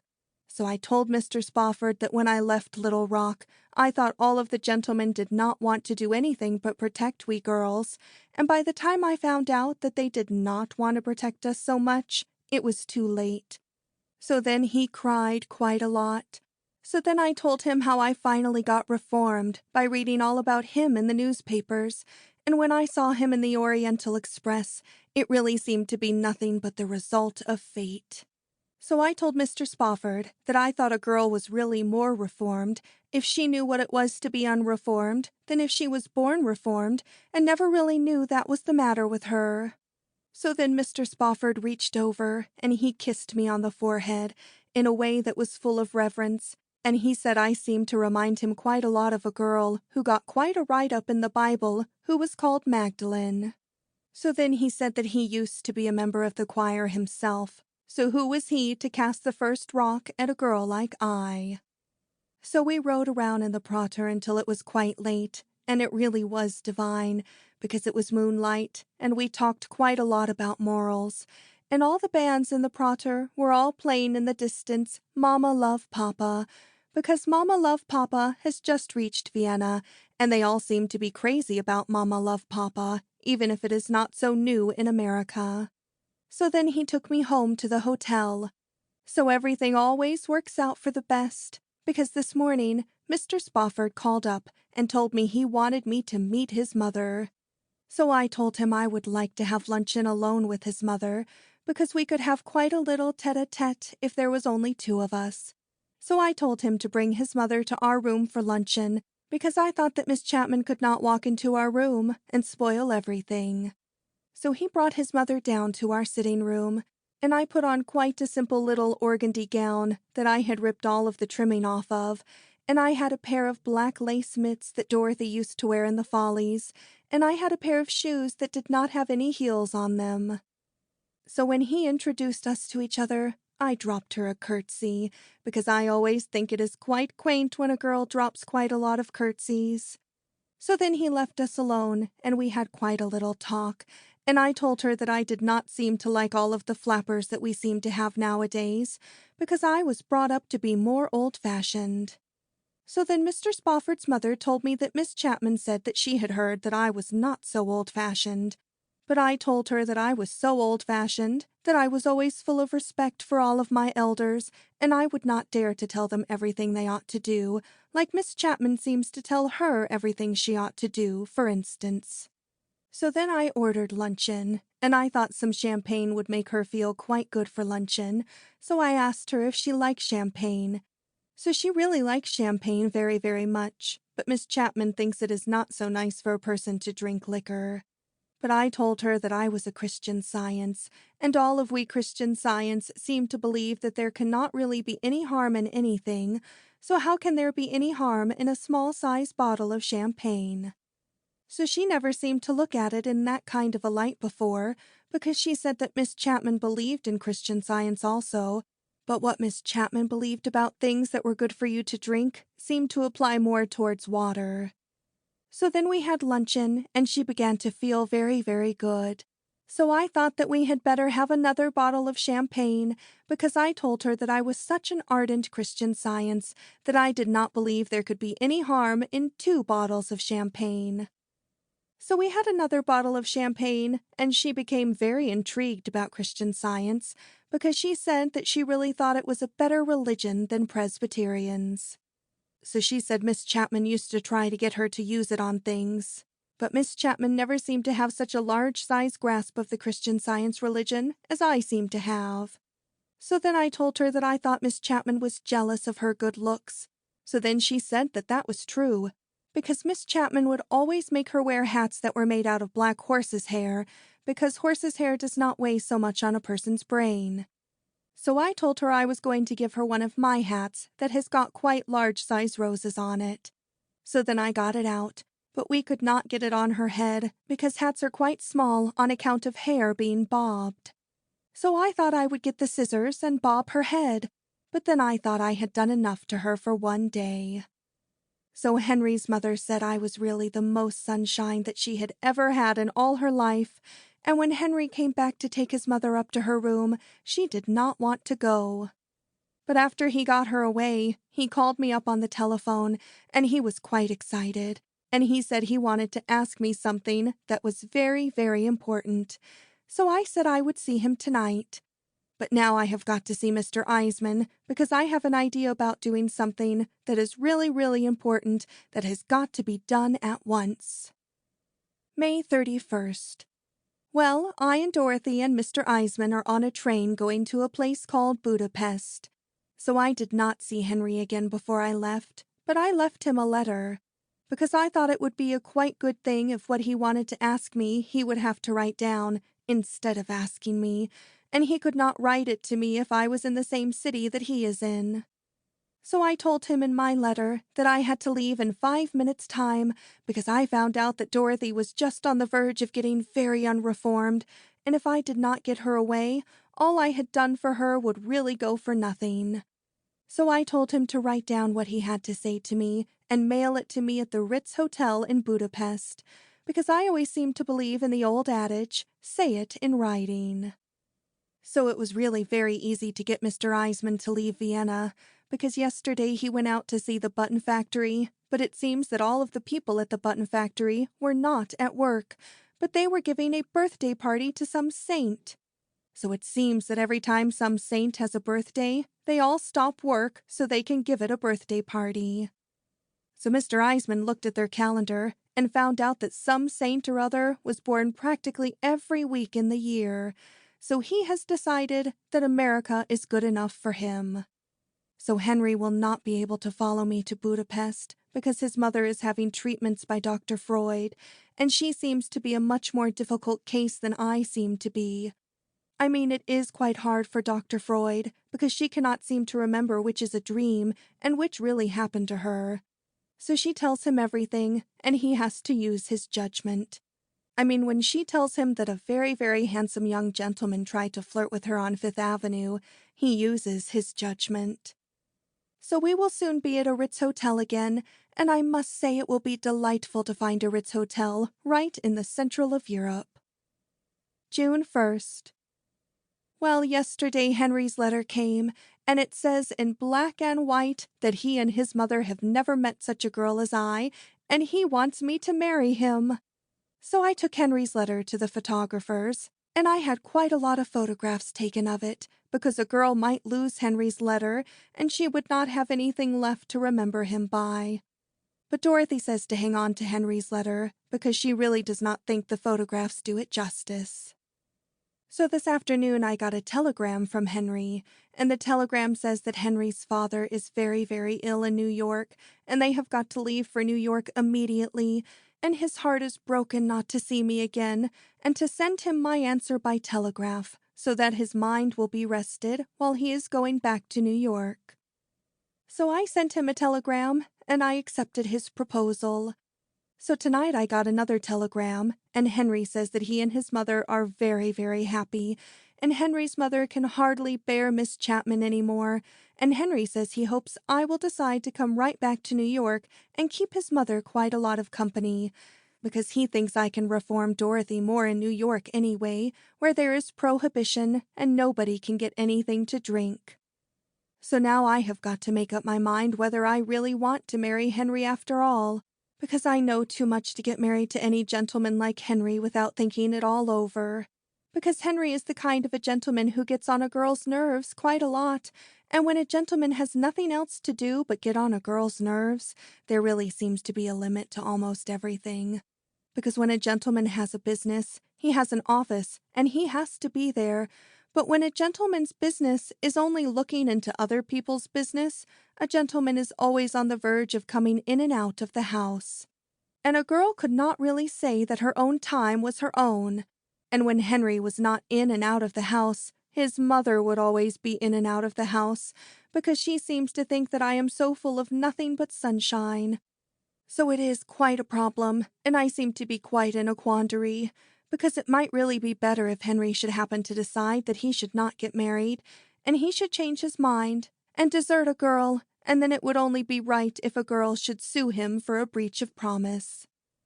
But I really think whatever happens, that Dorothy and I had better get back to New York, so I will see if Mr. Eisman will send us back.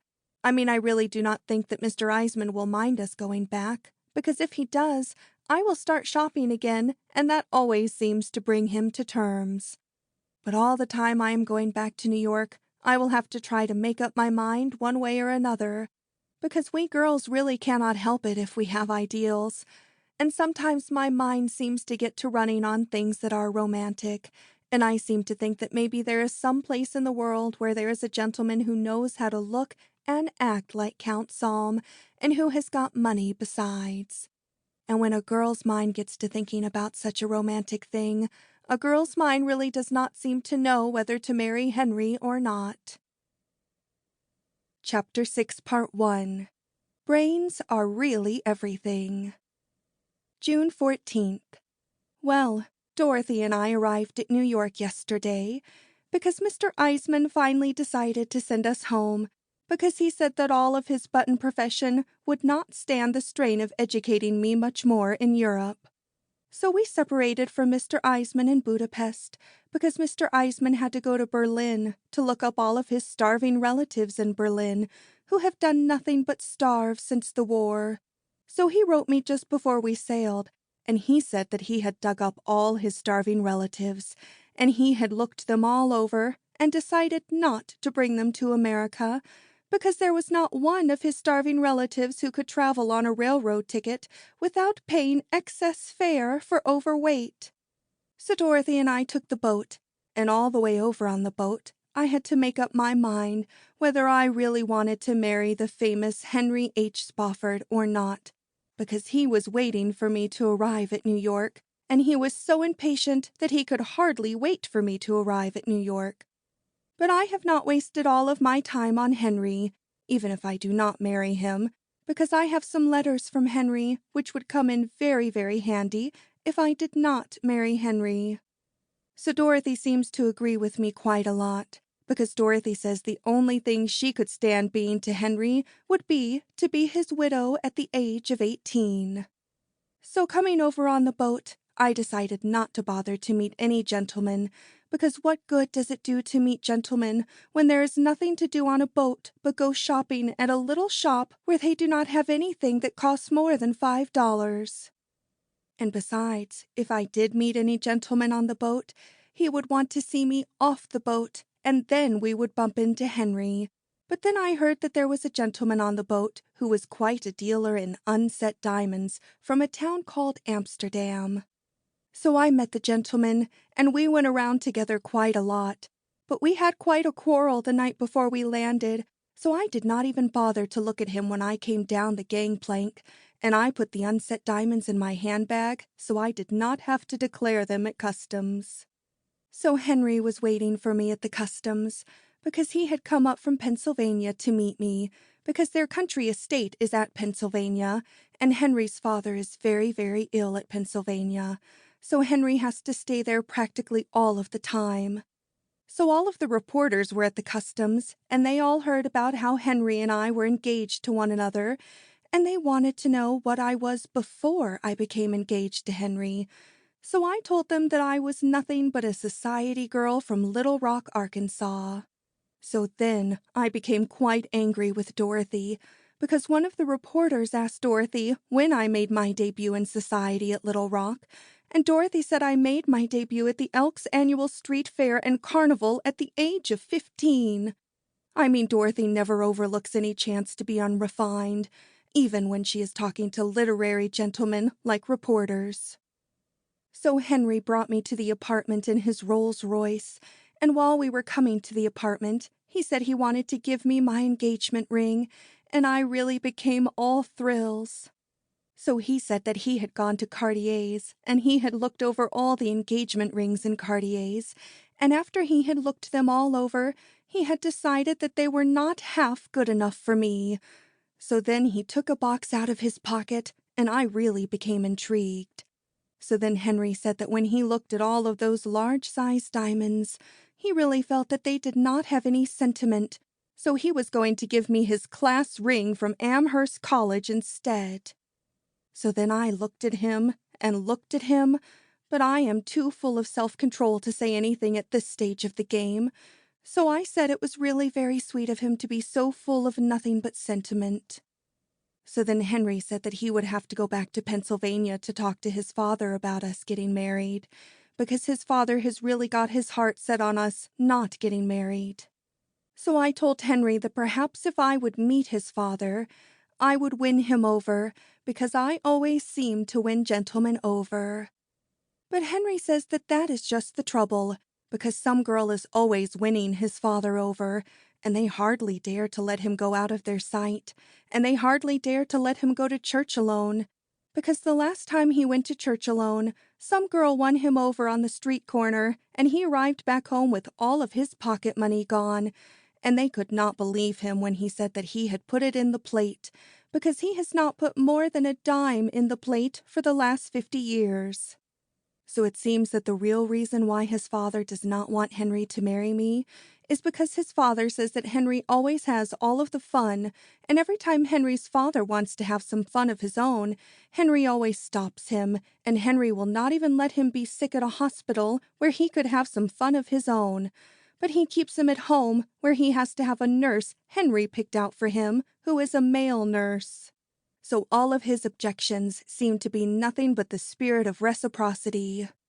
But Henry says that all his objections cannot last much longer, because he is nearly 90 years of age after all, and nature must take its course sooner or later. So Dorothy says what a fool I am to waste my time on Henry, when I might manage to meet Henry's father, and the whole thing would be over in a few months, and I would practically own the state of Pennsylvania. But I do not think I ought to take Dorothy's advice, because Henry's father is watched like a hawk, and Henry himself is his power of attorney, so no good could really come of it after all. And after all, why should I listen to the advice of a girl like Dorothy, who traveled all over Europe, and all she came home with was a bangle? So Henry spent the evening at the apartment, and then he had to go back to Pennsylvania to be there Thursday morning, because every Thursday morning he belongs to a society who does nothing but censure all of the photo plays. So they cut out all of the pieces of all the photo plays that show things that are too risque, that people ought not to look at. So then they put all of the risque pieces together, and they run them over and over again. So it would really be quite a hard thing to drag Henry away from one of his Thursday mornings, and he can hardly wait from one Thursday morning to another, because he really does not seem to enjoy anything so much as censuring photo plays, and after a photo play has once been censured, he seems to lose all of his interest in it. So after Henry left, I held quite a conversation with Lulu, who is my maid, and who looked out for my apartment while I was away. So Lulu really thinks I ought to marry Mr. Spofford after all, because Lulu says that she kept studying Mr. Spofford all of the time she was unpacking my trunks, and Lulu says she is sure that any time I feel as if I had to get away from Mr. Spofford, I could just set him down on the floor and give him a packet of risque French postcards to censure and stay away as long as I like.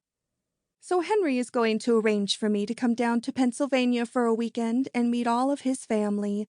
But if all of Henry's family are as full of reforms as Henry seems to be, it will be quite an ordeal, even for a girl like I. June 15th. Yesterday morning was quite an ordeal for a refined girl, because all of the newspapers all printed the story of how Henry and I are engaged to one another, but they all seemed to leave out the part about me being a society girl, except one newspaper, and that was the newspaper that quoted what Dorothy said about me being a debutante at the Elks Carnival. So I called up Dorothy at the Ritz, and I told Dorothy that a girl like she ought to keep her mouth closed in the presence of reporters. So it seems that quite a lot of reporters kept calling Dorothy up. But Dorothy said she did not say anything to any of them, except one reporter asked her what I used for money, and she told him buttons. But Dorothy really should not have said such a thing, because quite a few people seem to know that Mr. Eisman is educating me, and that he is known all over Chicago as Gus Eisman, the Button King, so one thing might suggest another until people's minds might begin to think something.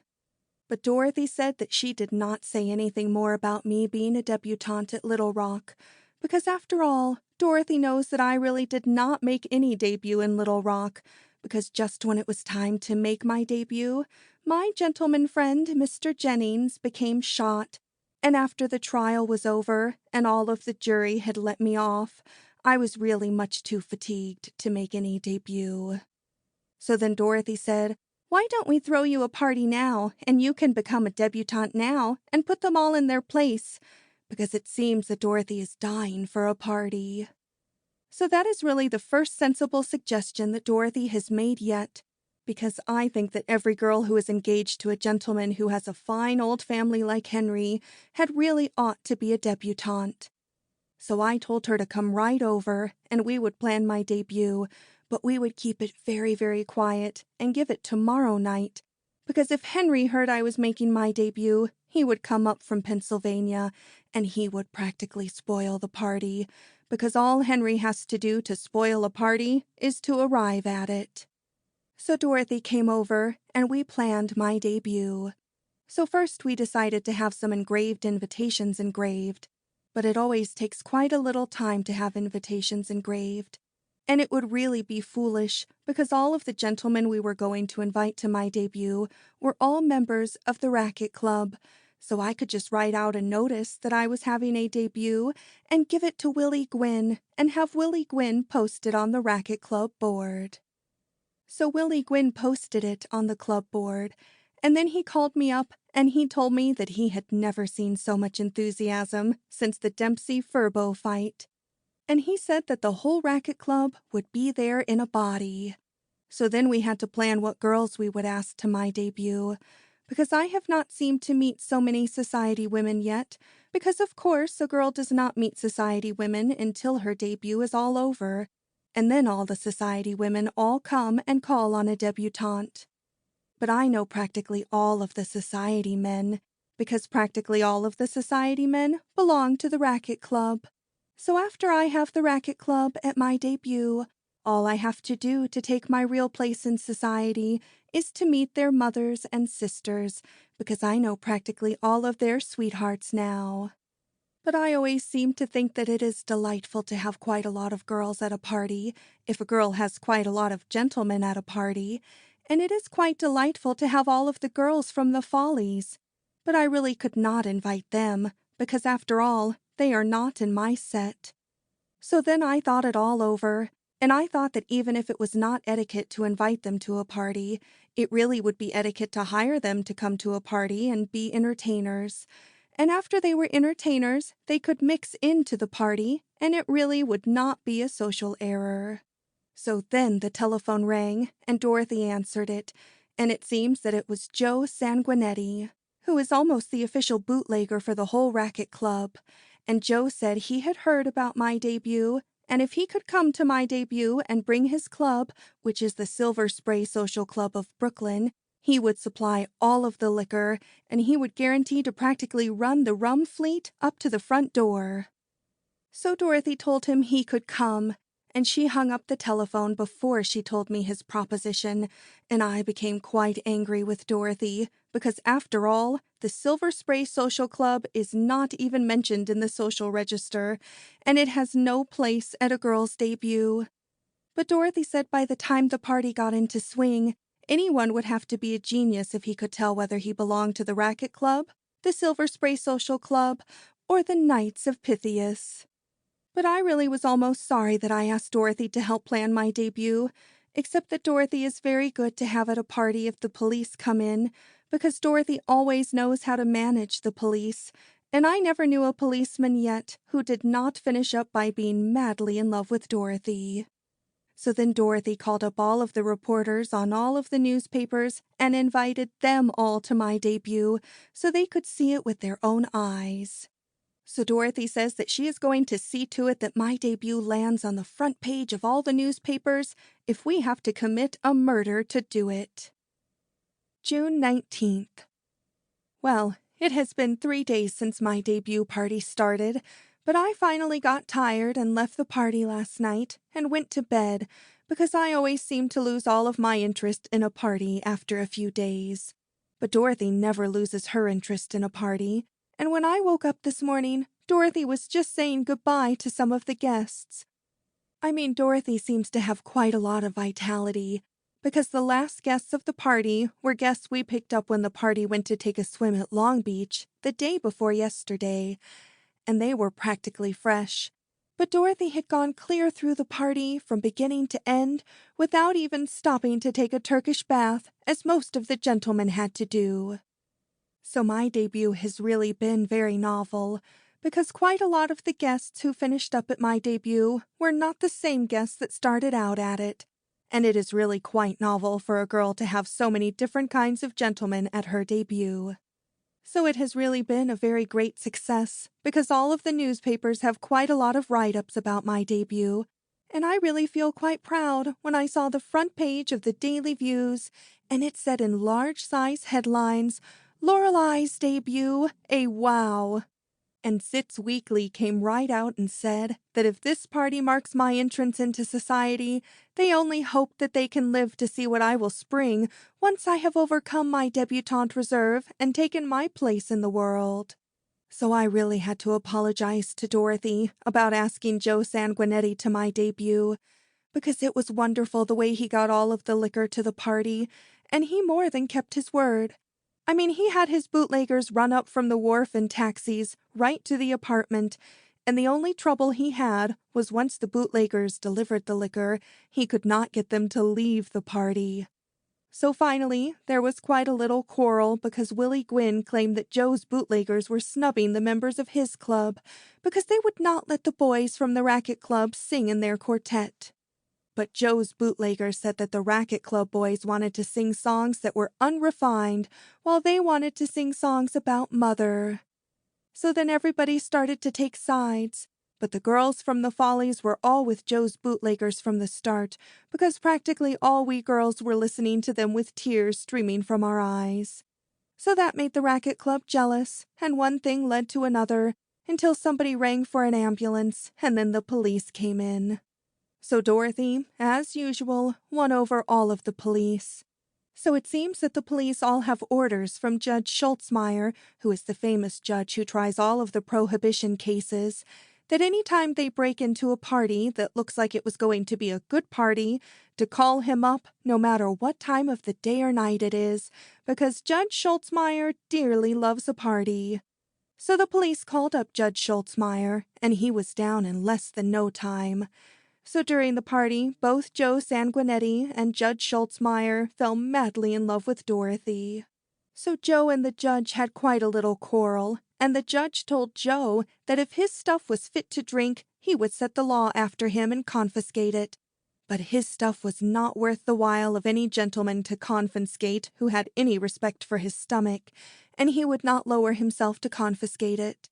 So about 9 o'clock in the morning, Judge Schultzmeyer had to leave the party and go to court to try all of the criminals who break all of the laws.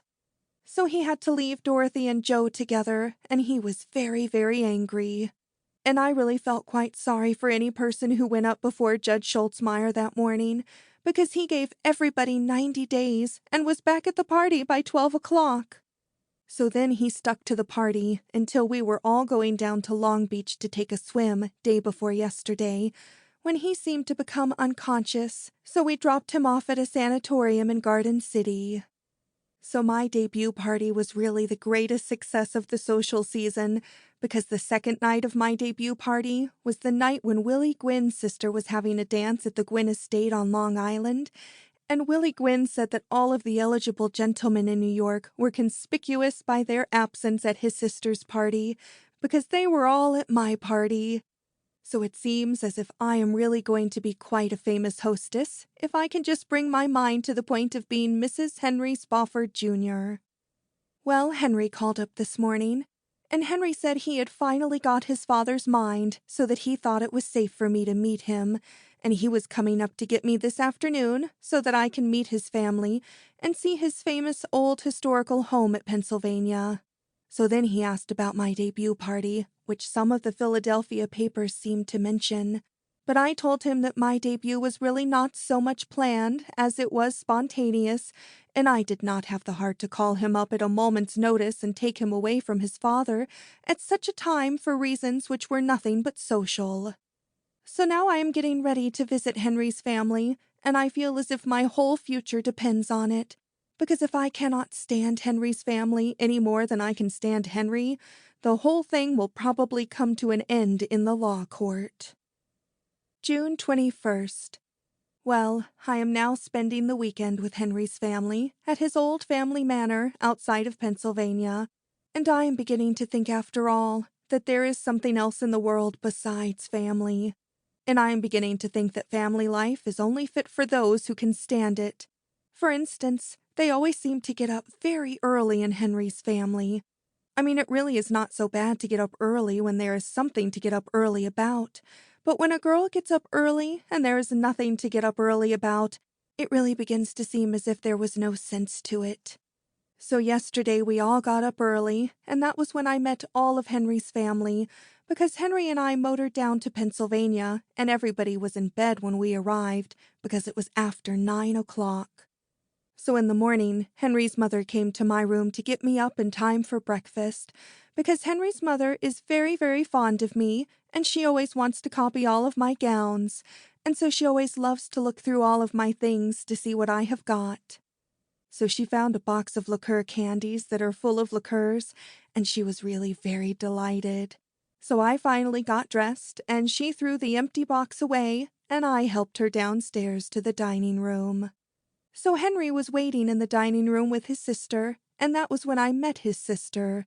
So it seems that Henry's sister has never been the same since the war, because she never had a man's collar and a necktie until she drove an ambulance in the war, and now they cannot get her to take them off. Because ever since the armistice, Henry's sister seems to have the idea that regular women's clothes are effeminate. So Henry's sister seems to think of nothing but either horses or automobiles, and when she is not in a garage, the only other place she is happy is in a stable. I mean, she really pays very little attention to all of her family, and she seems to pay less attention to Henry than anybody else, because she seems to have the idea that Henry's brains are not so virile. So then we all waited for Henry's father to come in so that he could read the Bible out loud before breakfast. So then something happened that really was a miracle, because it seems that Henry's father has practically lived in a wheelchair for months and months, and his male nurse has to wheel him everywhere. So his male nurse wheeled him into the dining room in his wheelchair, and Henry said, "Father, this is going to be your little daughter-in-law."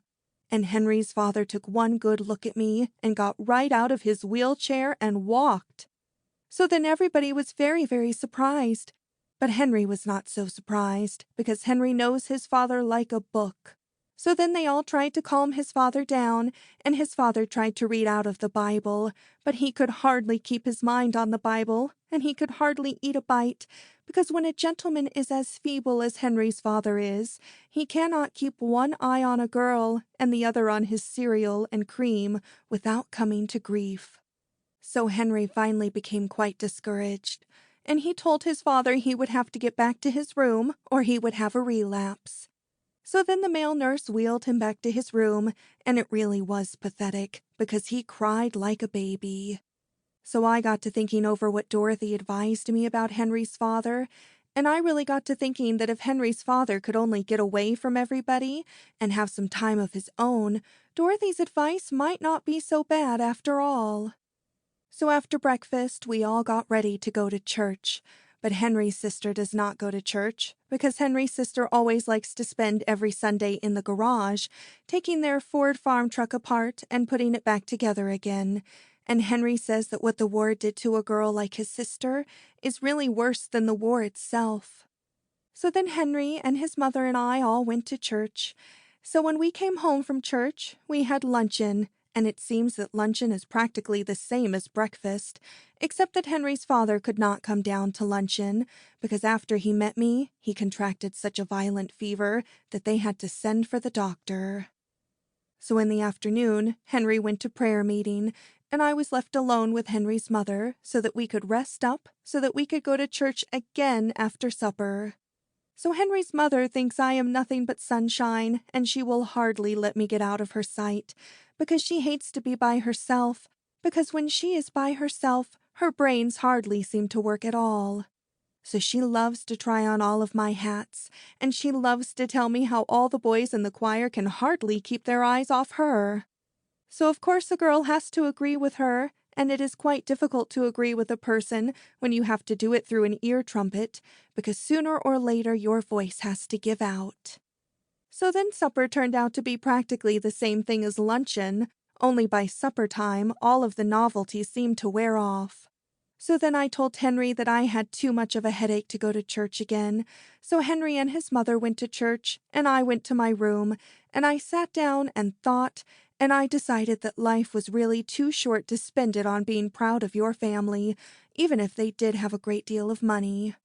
So the best thing for me to do is think up some scheme to make Henry decide not to marry me and take what I can get out of it and be satisfied. Chapter 6, Part 2. June 22nd. Well, yesterday I made Henry put me on the train at Philadelphia, and I made him stay at Philadelphia so he could be near his father if his father seemed to take any more relapses. So I sat in my drawing room on the train, and I decided that the time had come to get rid of Henry at any cost. So I decided that the thing that discourages gentlemen more than anything else is shopping.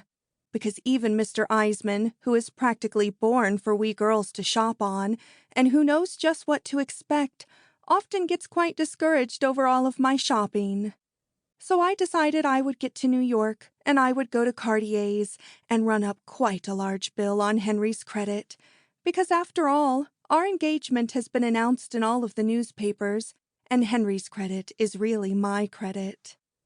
So while I was thinking it all over, there was a knock on the drawing-room door.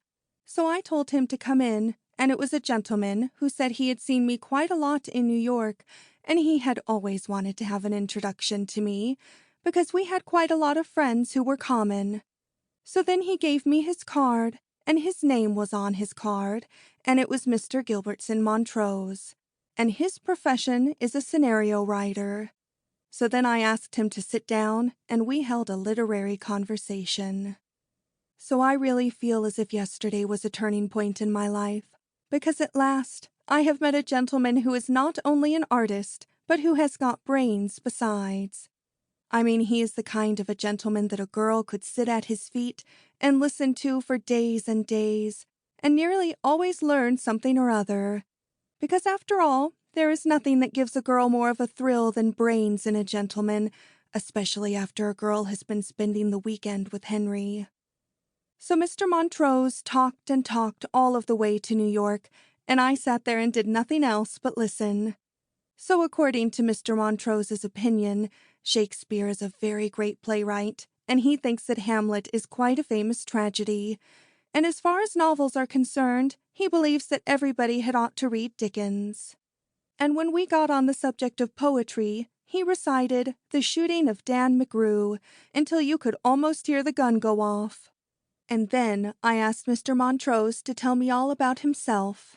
So it seems that Mr. Montrose was on his way home from Washington, D.C., where he went to see the Bulgarian ambassador to see if he could get Bulgaria to finance a scenario he has written, which is a great historical subject, which is founded on the sex life of Dolly Madison. So it seems that Mr. Montrose has met quite a lot of Bulgarians in a Bulgarian restaurant on Lexington Avenue, and that was what gave him the idea to get the money from Bulgaria. Because Mr. Montrose said that he could fill his scenario full of Bulgarian propaganda, and he told the Bulgarian ambassador that every time he realized how ignorant all of the American film fans were on the subject of Bulgaria, it made him flinch. So I told Mr. Montrose that it made me feel very, very small to talk to a gentleman like he, who knew so much about Bulgaria, because practically all I knew about Bulgaria was Zulak. So Mr. Montrose said that the Bulgarian ambassador did not seem to think that Dolly Madison had so much about her that was pertinent to present-day Bulgaria. But Mr. Montrose explained to him that that was because he knew practically nothing about dramatic construction.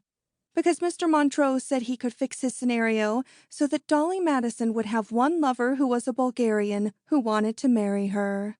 So then Dolly Madison would get to wondering what her great-great-grandchildren would be like if she married a Bulgarian, and then she could sit down and have a vision of Bulgaria in 1925. So that was when Mr. Montrose would take a trip to Bulgaria to photograph the vision. But the Bulgarian ambassador turned down the whole proposition, but he gave Mr. Montrose quite a large-sized bottle of the Bulgarian national drink. So the Bulgarian national drink looks like nothing so much as water, and it really does not taste so strong, but about 5 minutes afterwards, you begin to realize your mistake. But I thought to myself that if realizing my mistake could make me forget what I went through in Pennsylvania, I really owed it to myself to forget everything. So then we had another drink. So then Mr. Montrose told me that he had quite a hard time getting along in the motion picture profession, because all of his scenarios were all over their head. Because when Mr. Montrose writes about sex, it is full of psychology, But when everybody else writes about it, it is full of nothing but transparent negligées and ornamental bathtubs. And Mr. Montrose said that there is no future in the motion pictures until the motion pictures get their sex motives straightened out and realize that a woman of 25 can have just as many sex problems as a flapper of 16. Because Mr. Montrose likes to write about women of the world, and he refuses to have women of the world played by small-sized girls of 15 who know nothing about life and who have not even been in the detention home. So we arrived in New York before we realized it, and I got to thinking how the same trip with Henry and his Rolls-Royce seemed like about 24 hours, and that was what gave me the idea that money was not everything, because after all, it is only brains that count.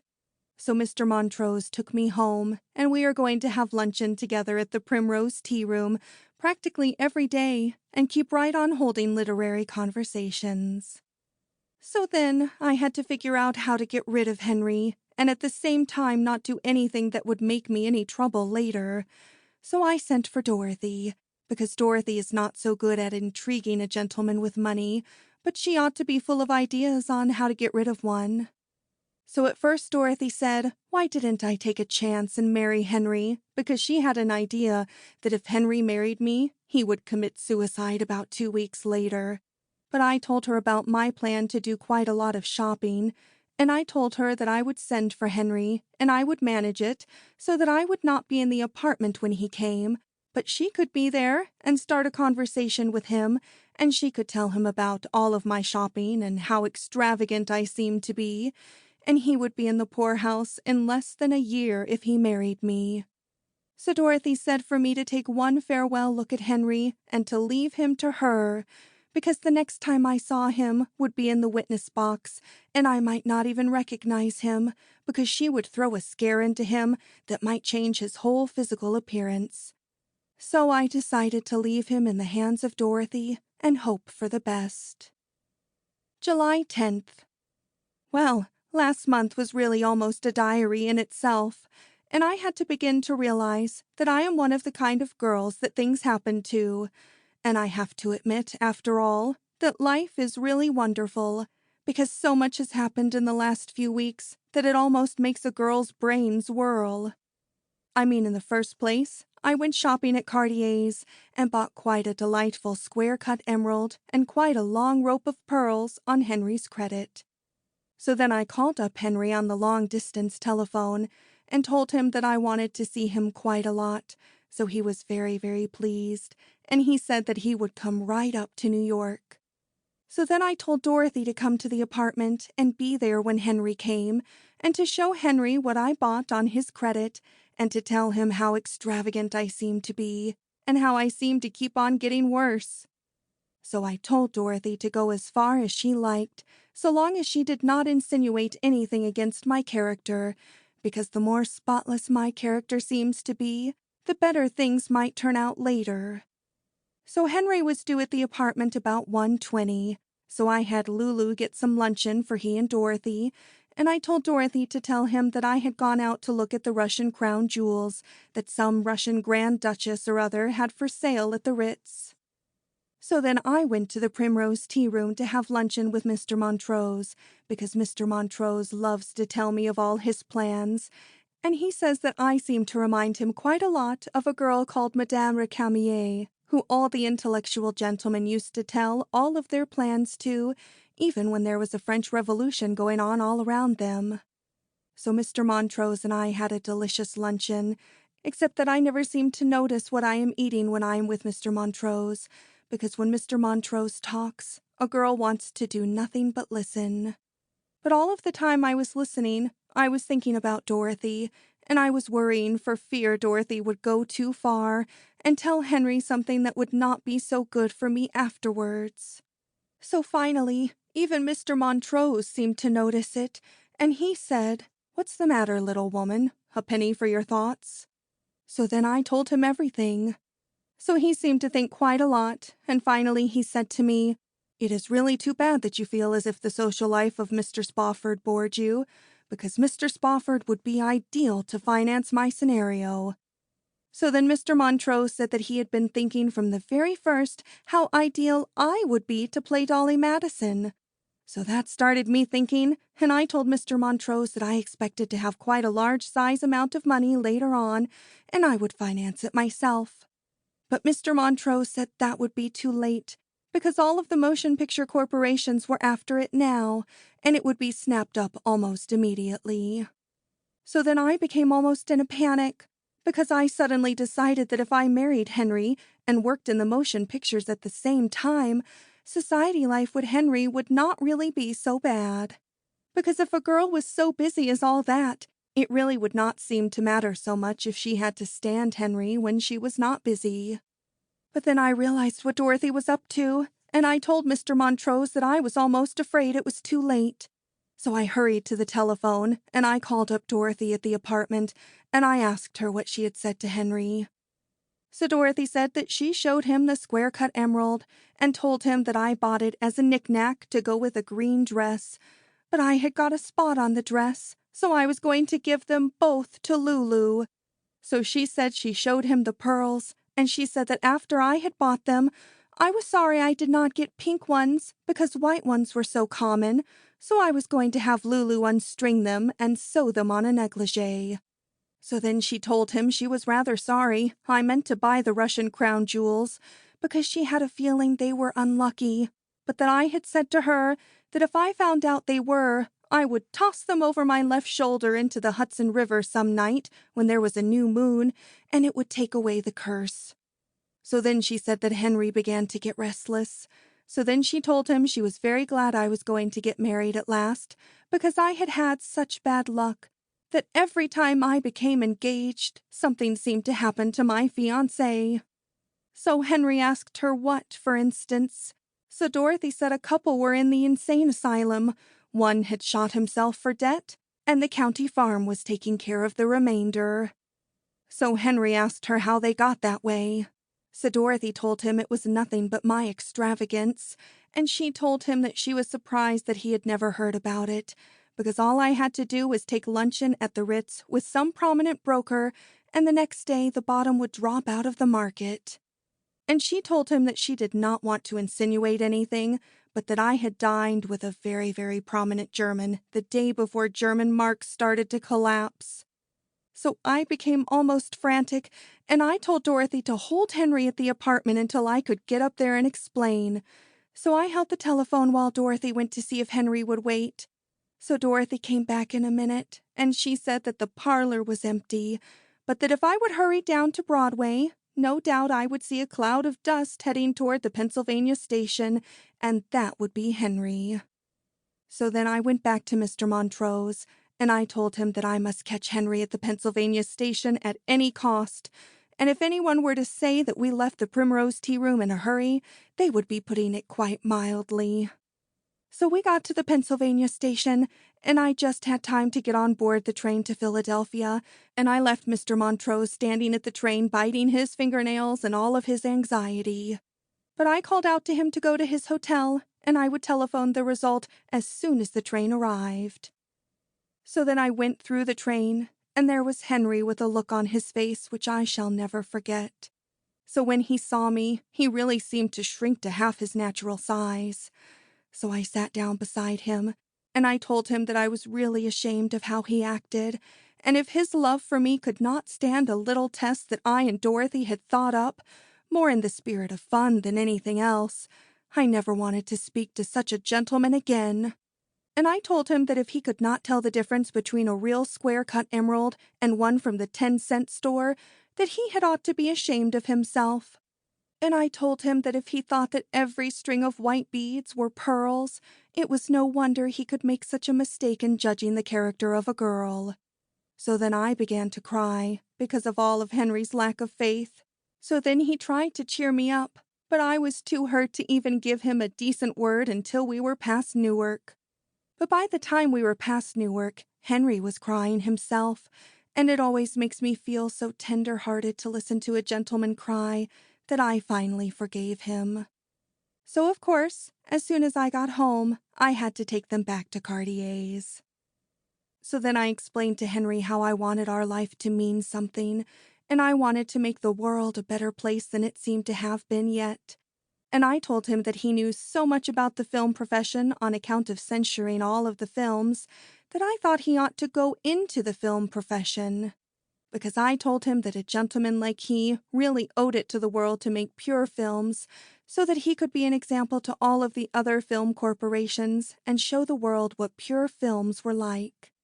So Henry became very, very intrigued because he had never thought of the film profession before.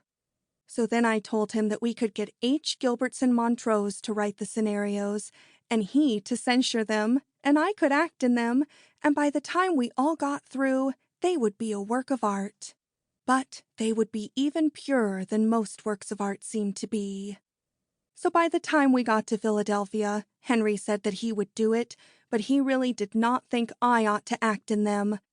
But I told him from what I had seen of society women trying to break into the films, I did not believe that it would be so déclassé if one of them really landed. So I even talked him into that. So when we got to Henry's country estate, we told all of Henry's family, and they were all delighted, because it is the first time since the war that Henry's family have had anything definite to put their minds on. I mean, Henry's sister really jumped at the idea because she said she would take charge of the studio trucks and keep them at a bedrock figure. So I even promised Henry's mother that she could act in the films. I mean, I even believed that we could put in a close-up of her from time to time, because after all, nearly every photoplay has to have some comedy relief. And I promised Henry's father that we would wheel him through the studio and let him look at all of the actresses, and he nearly had another relapse.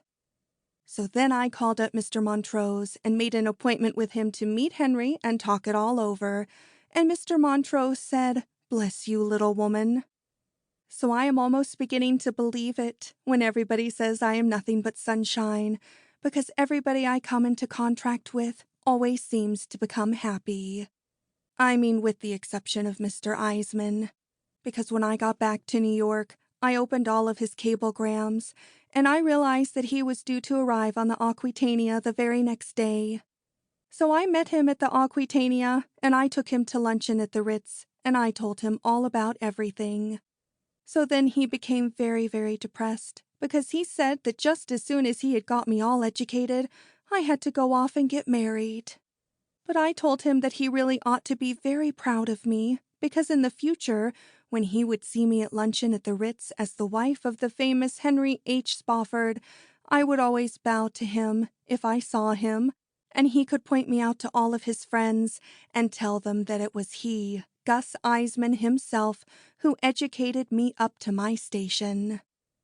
So that really cheered Mr. Eisman up a lot, and I really do not care what he says to his friends, because after all, his friends are not in my set, and whatever he says to them will not get around in my circle.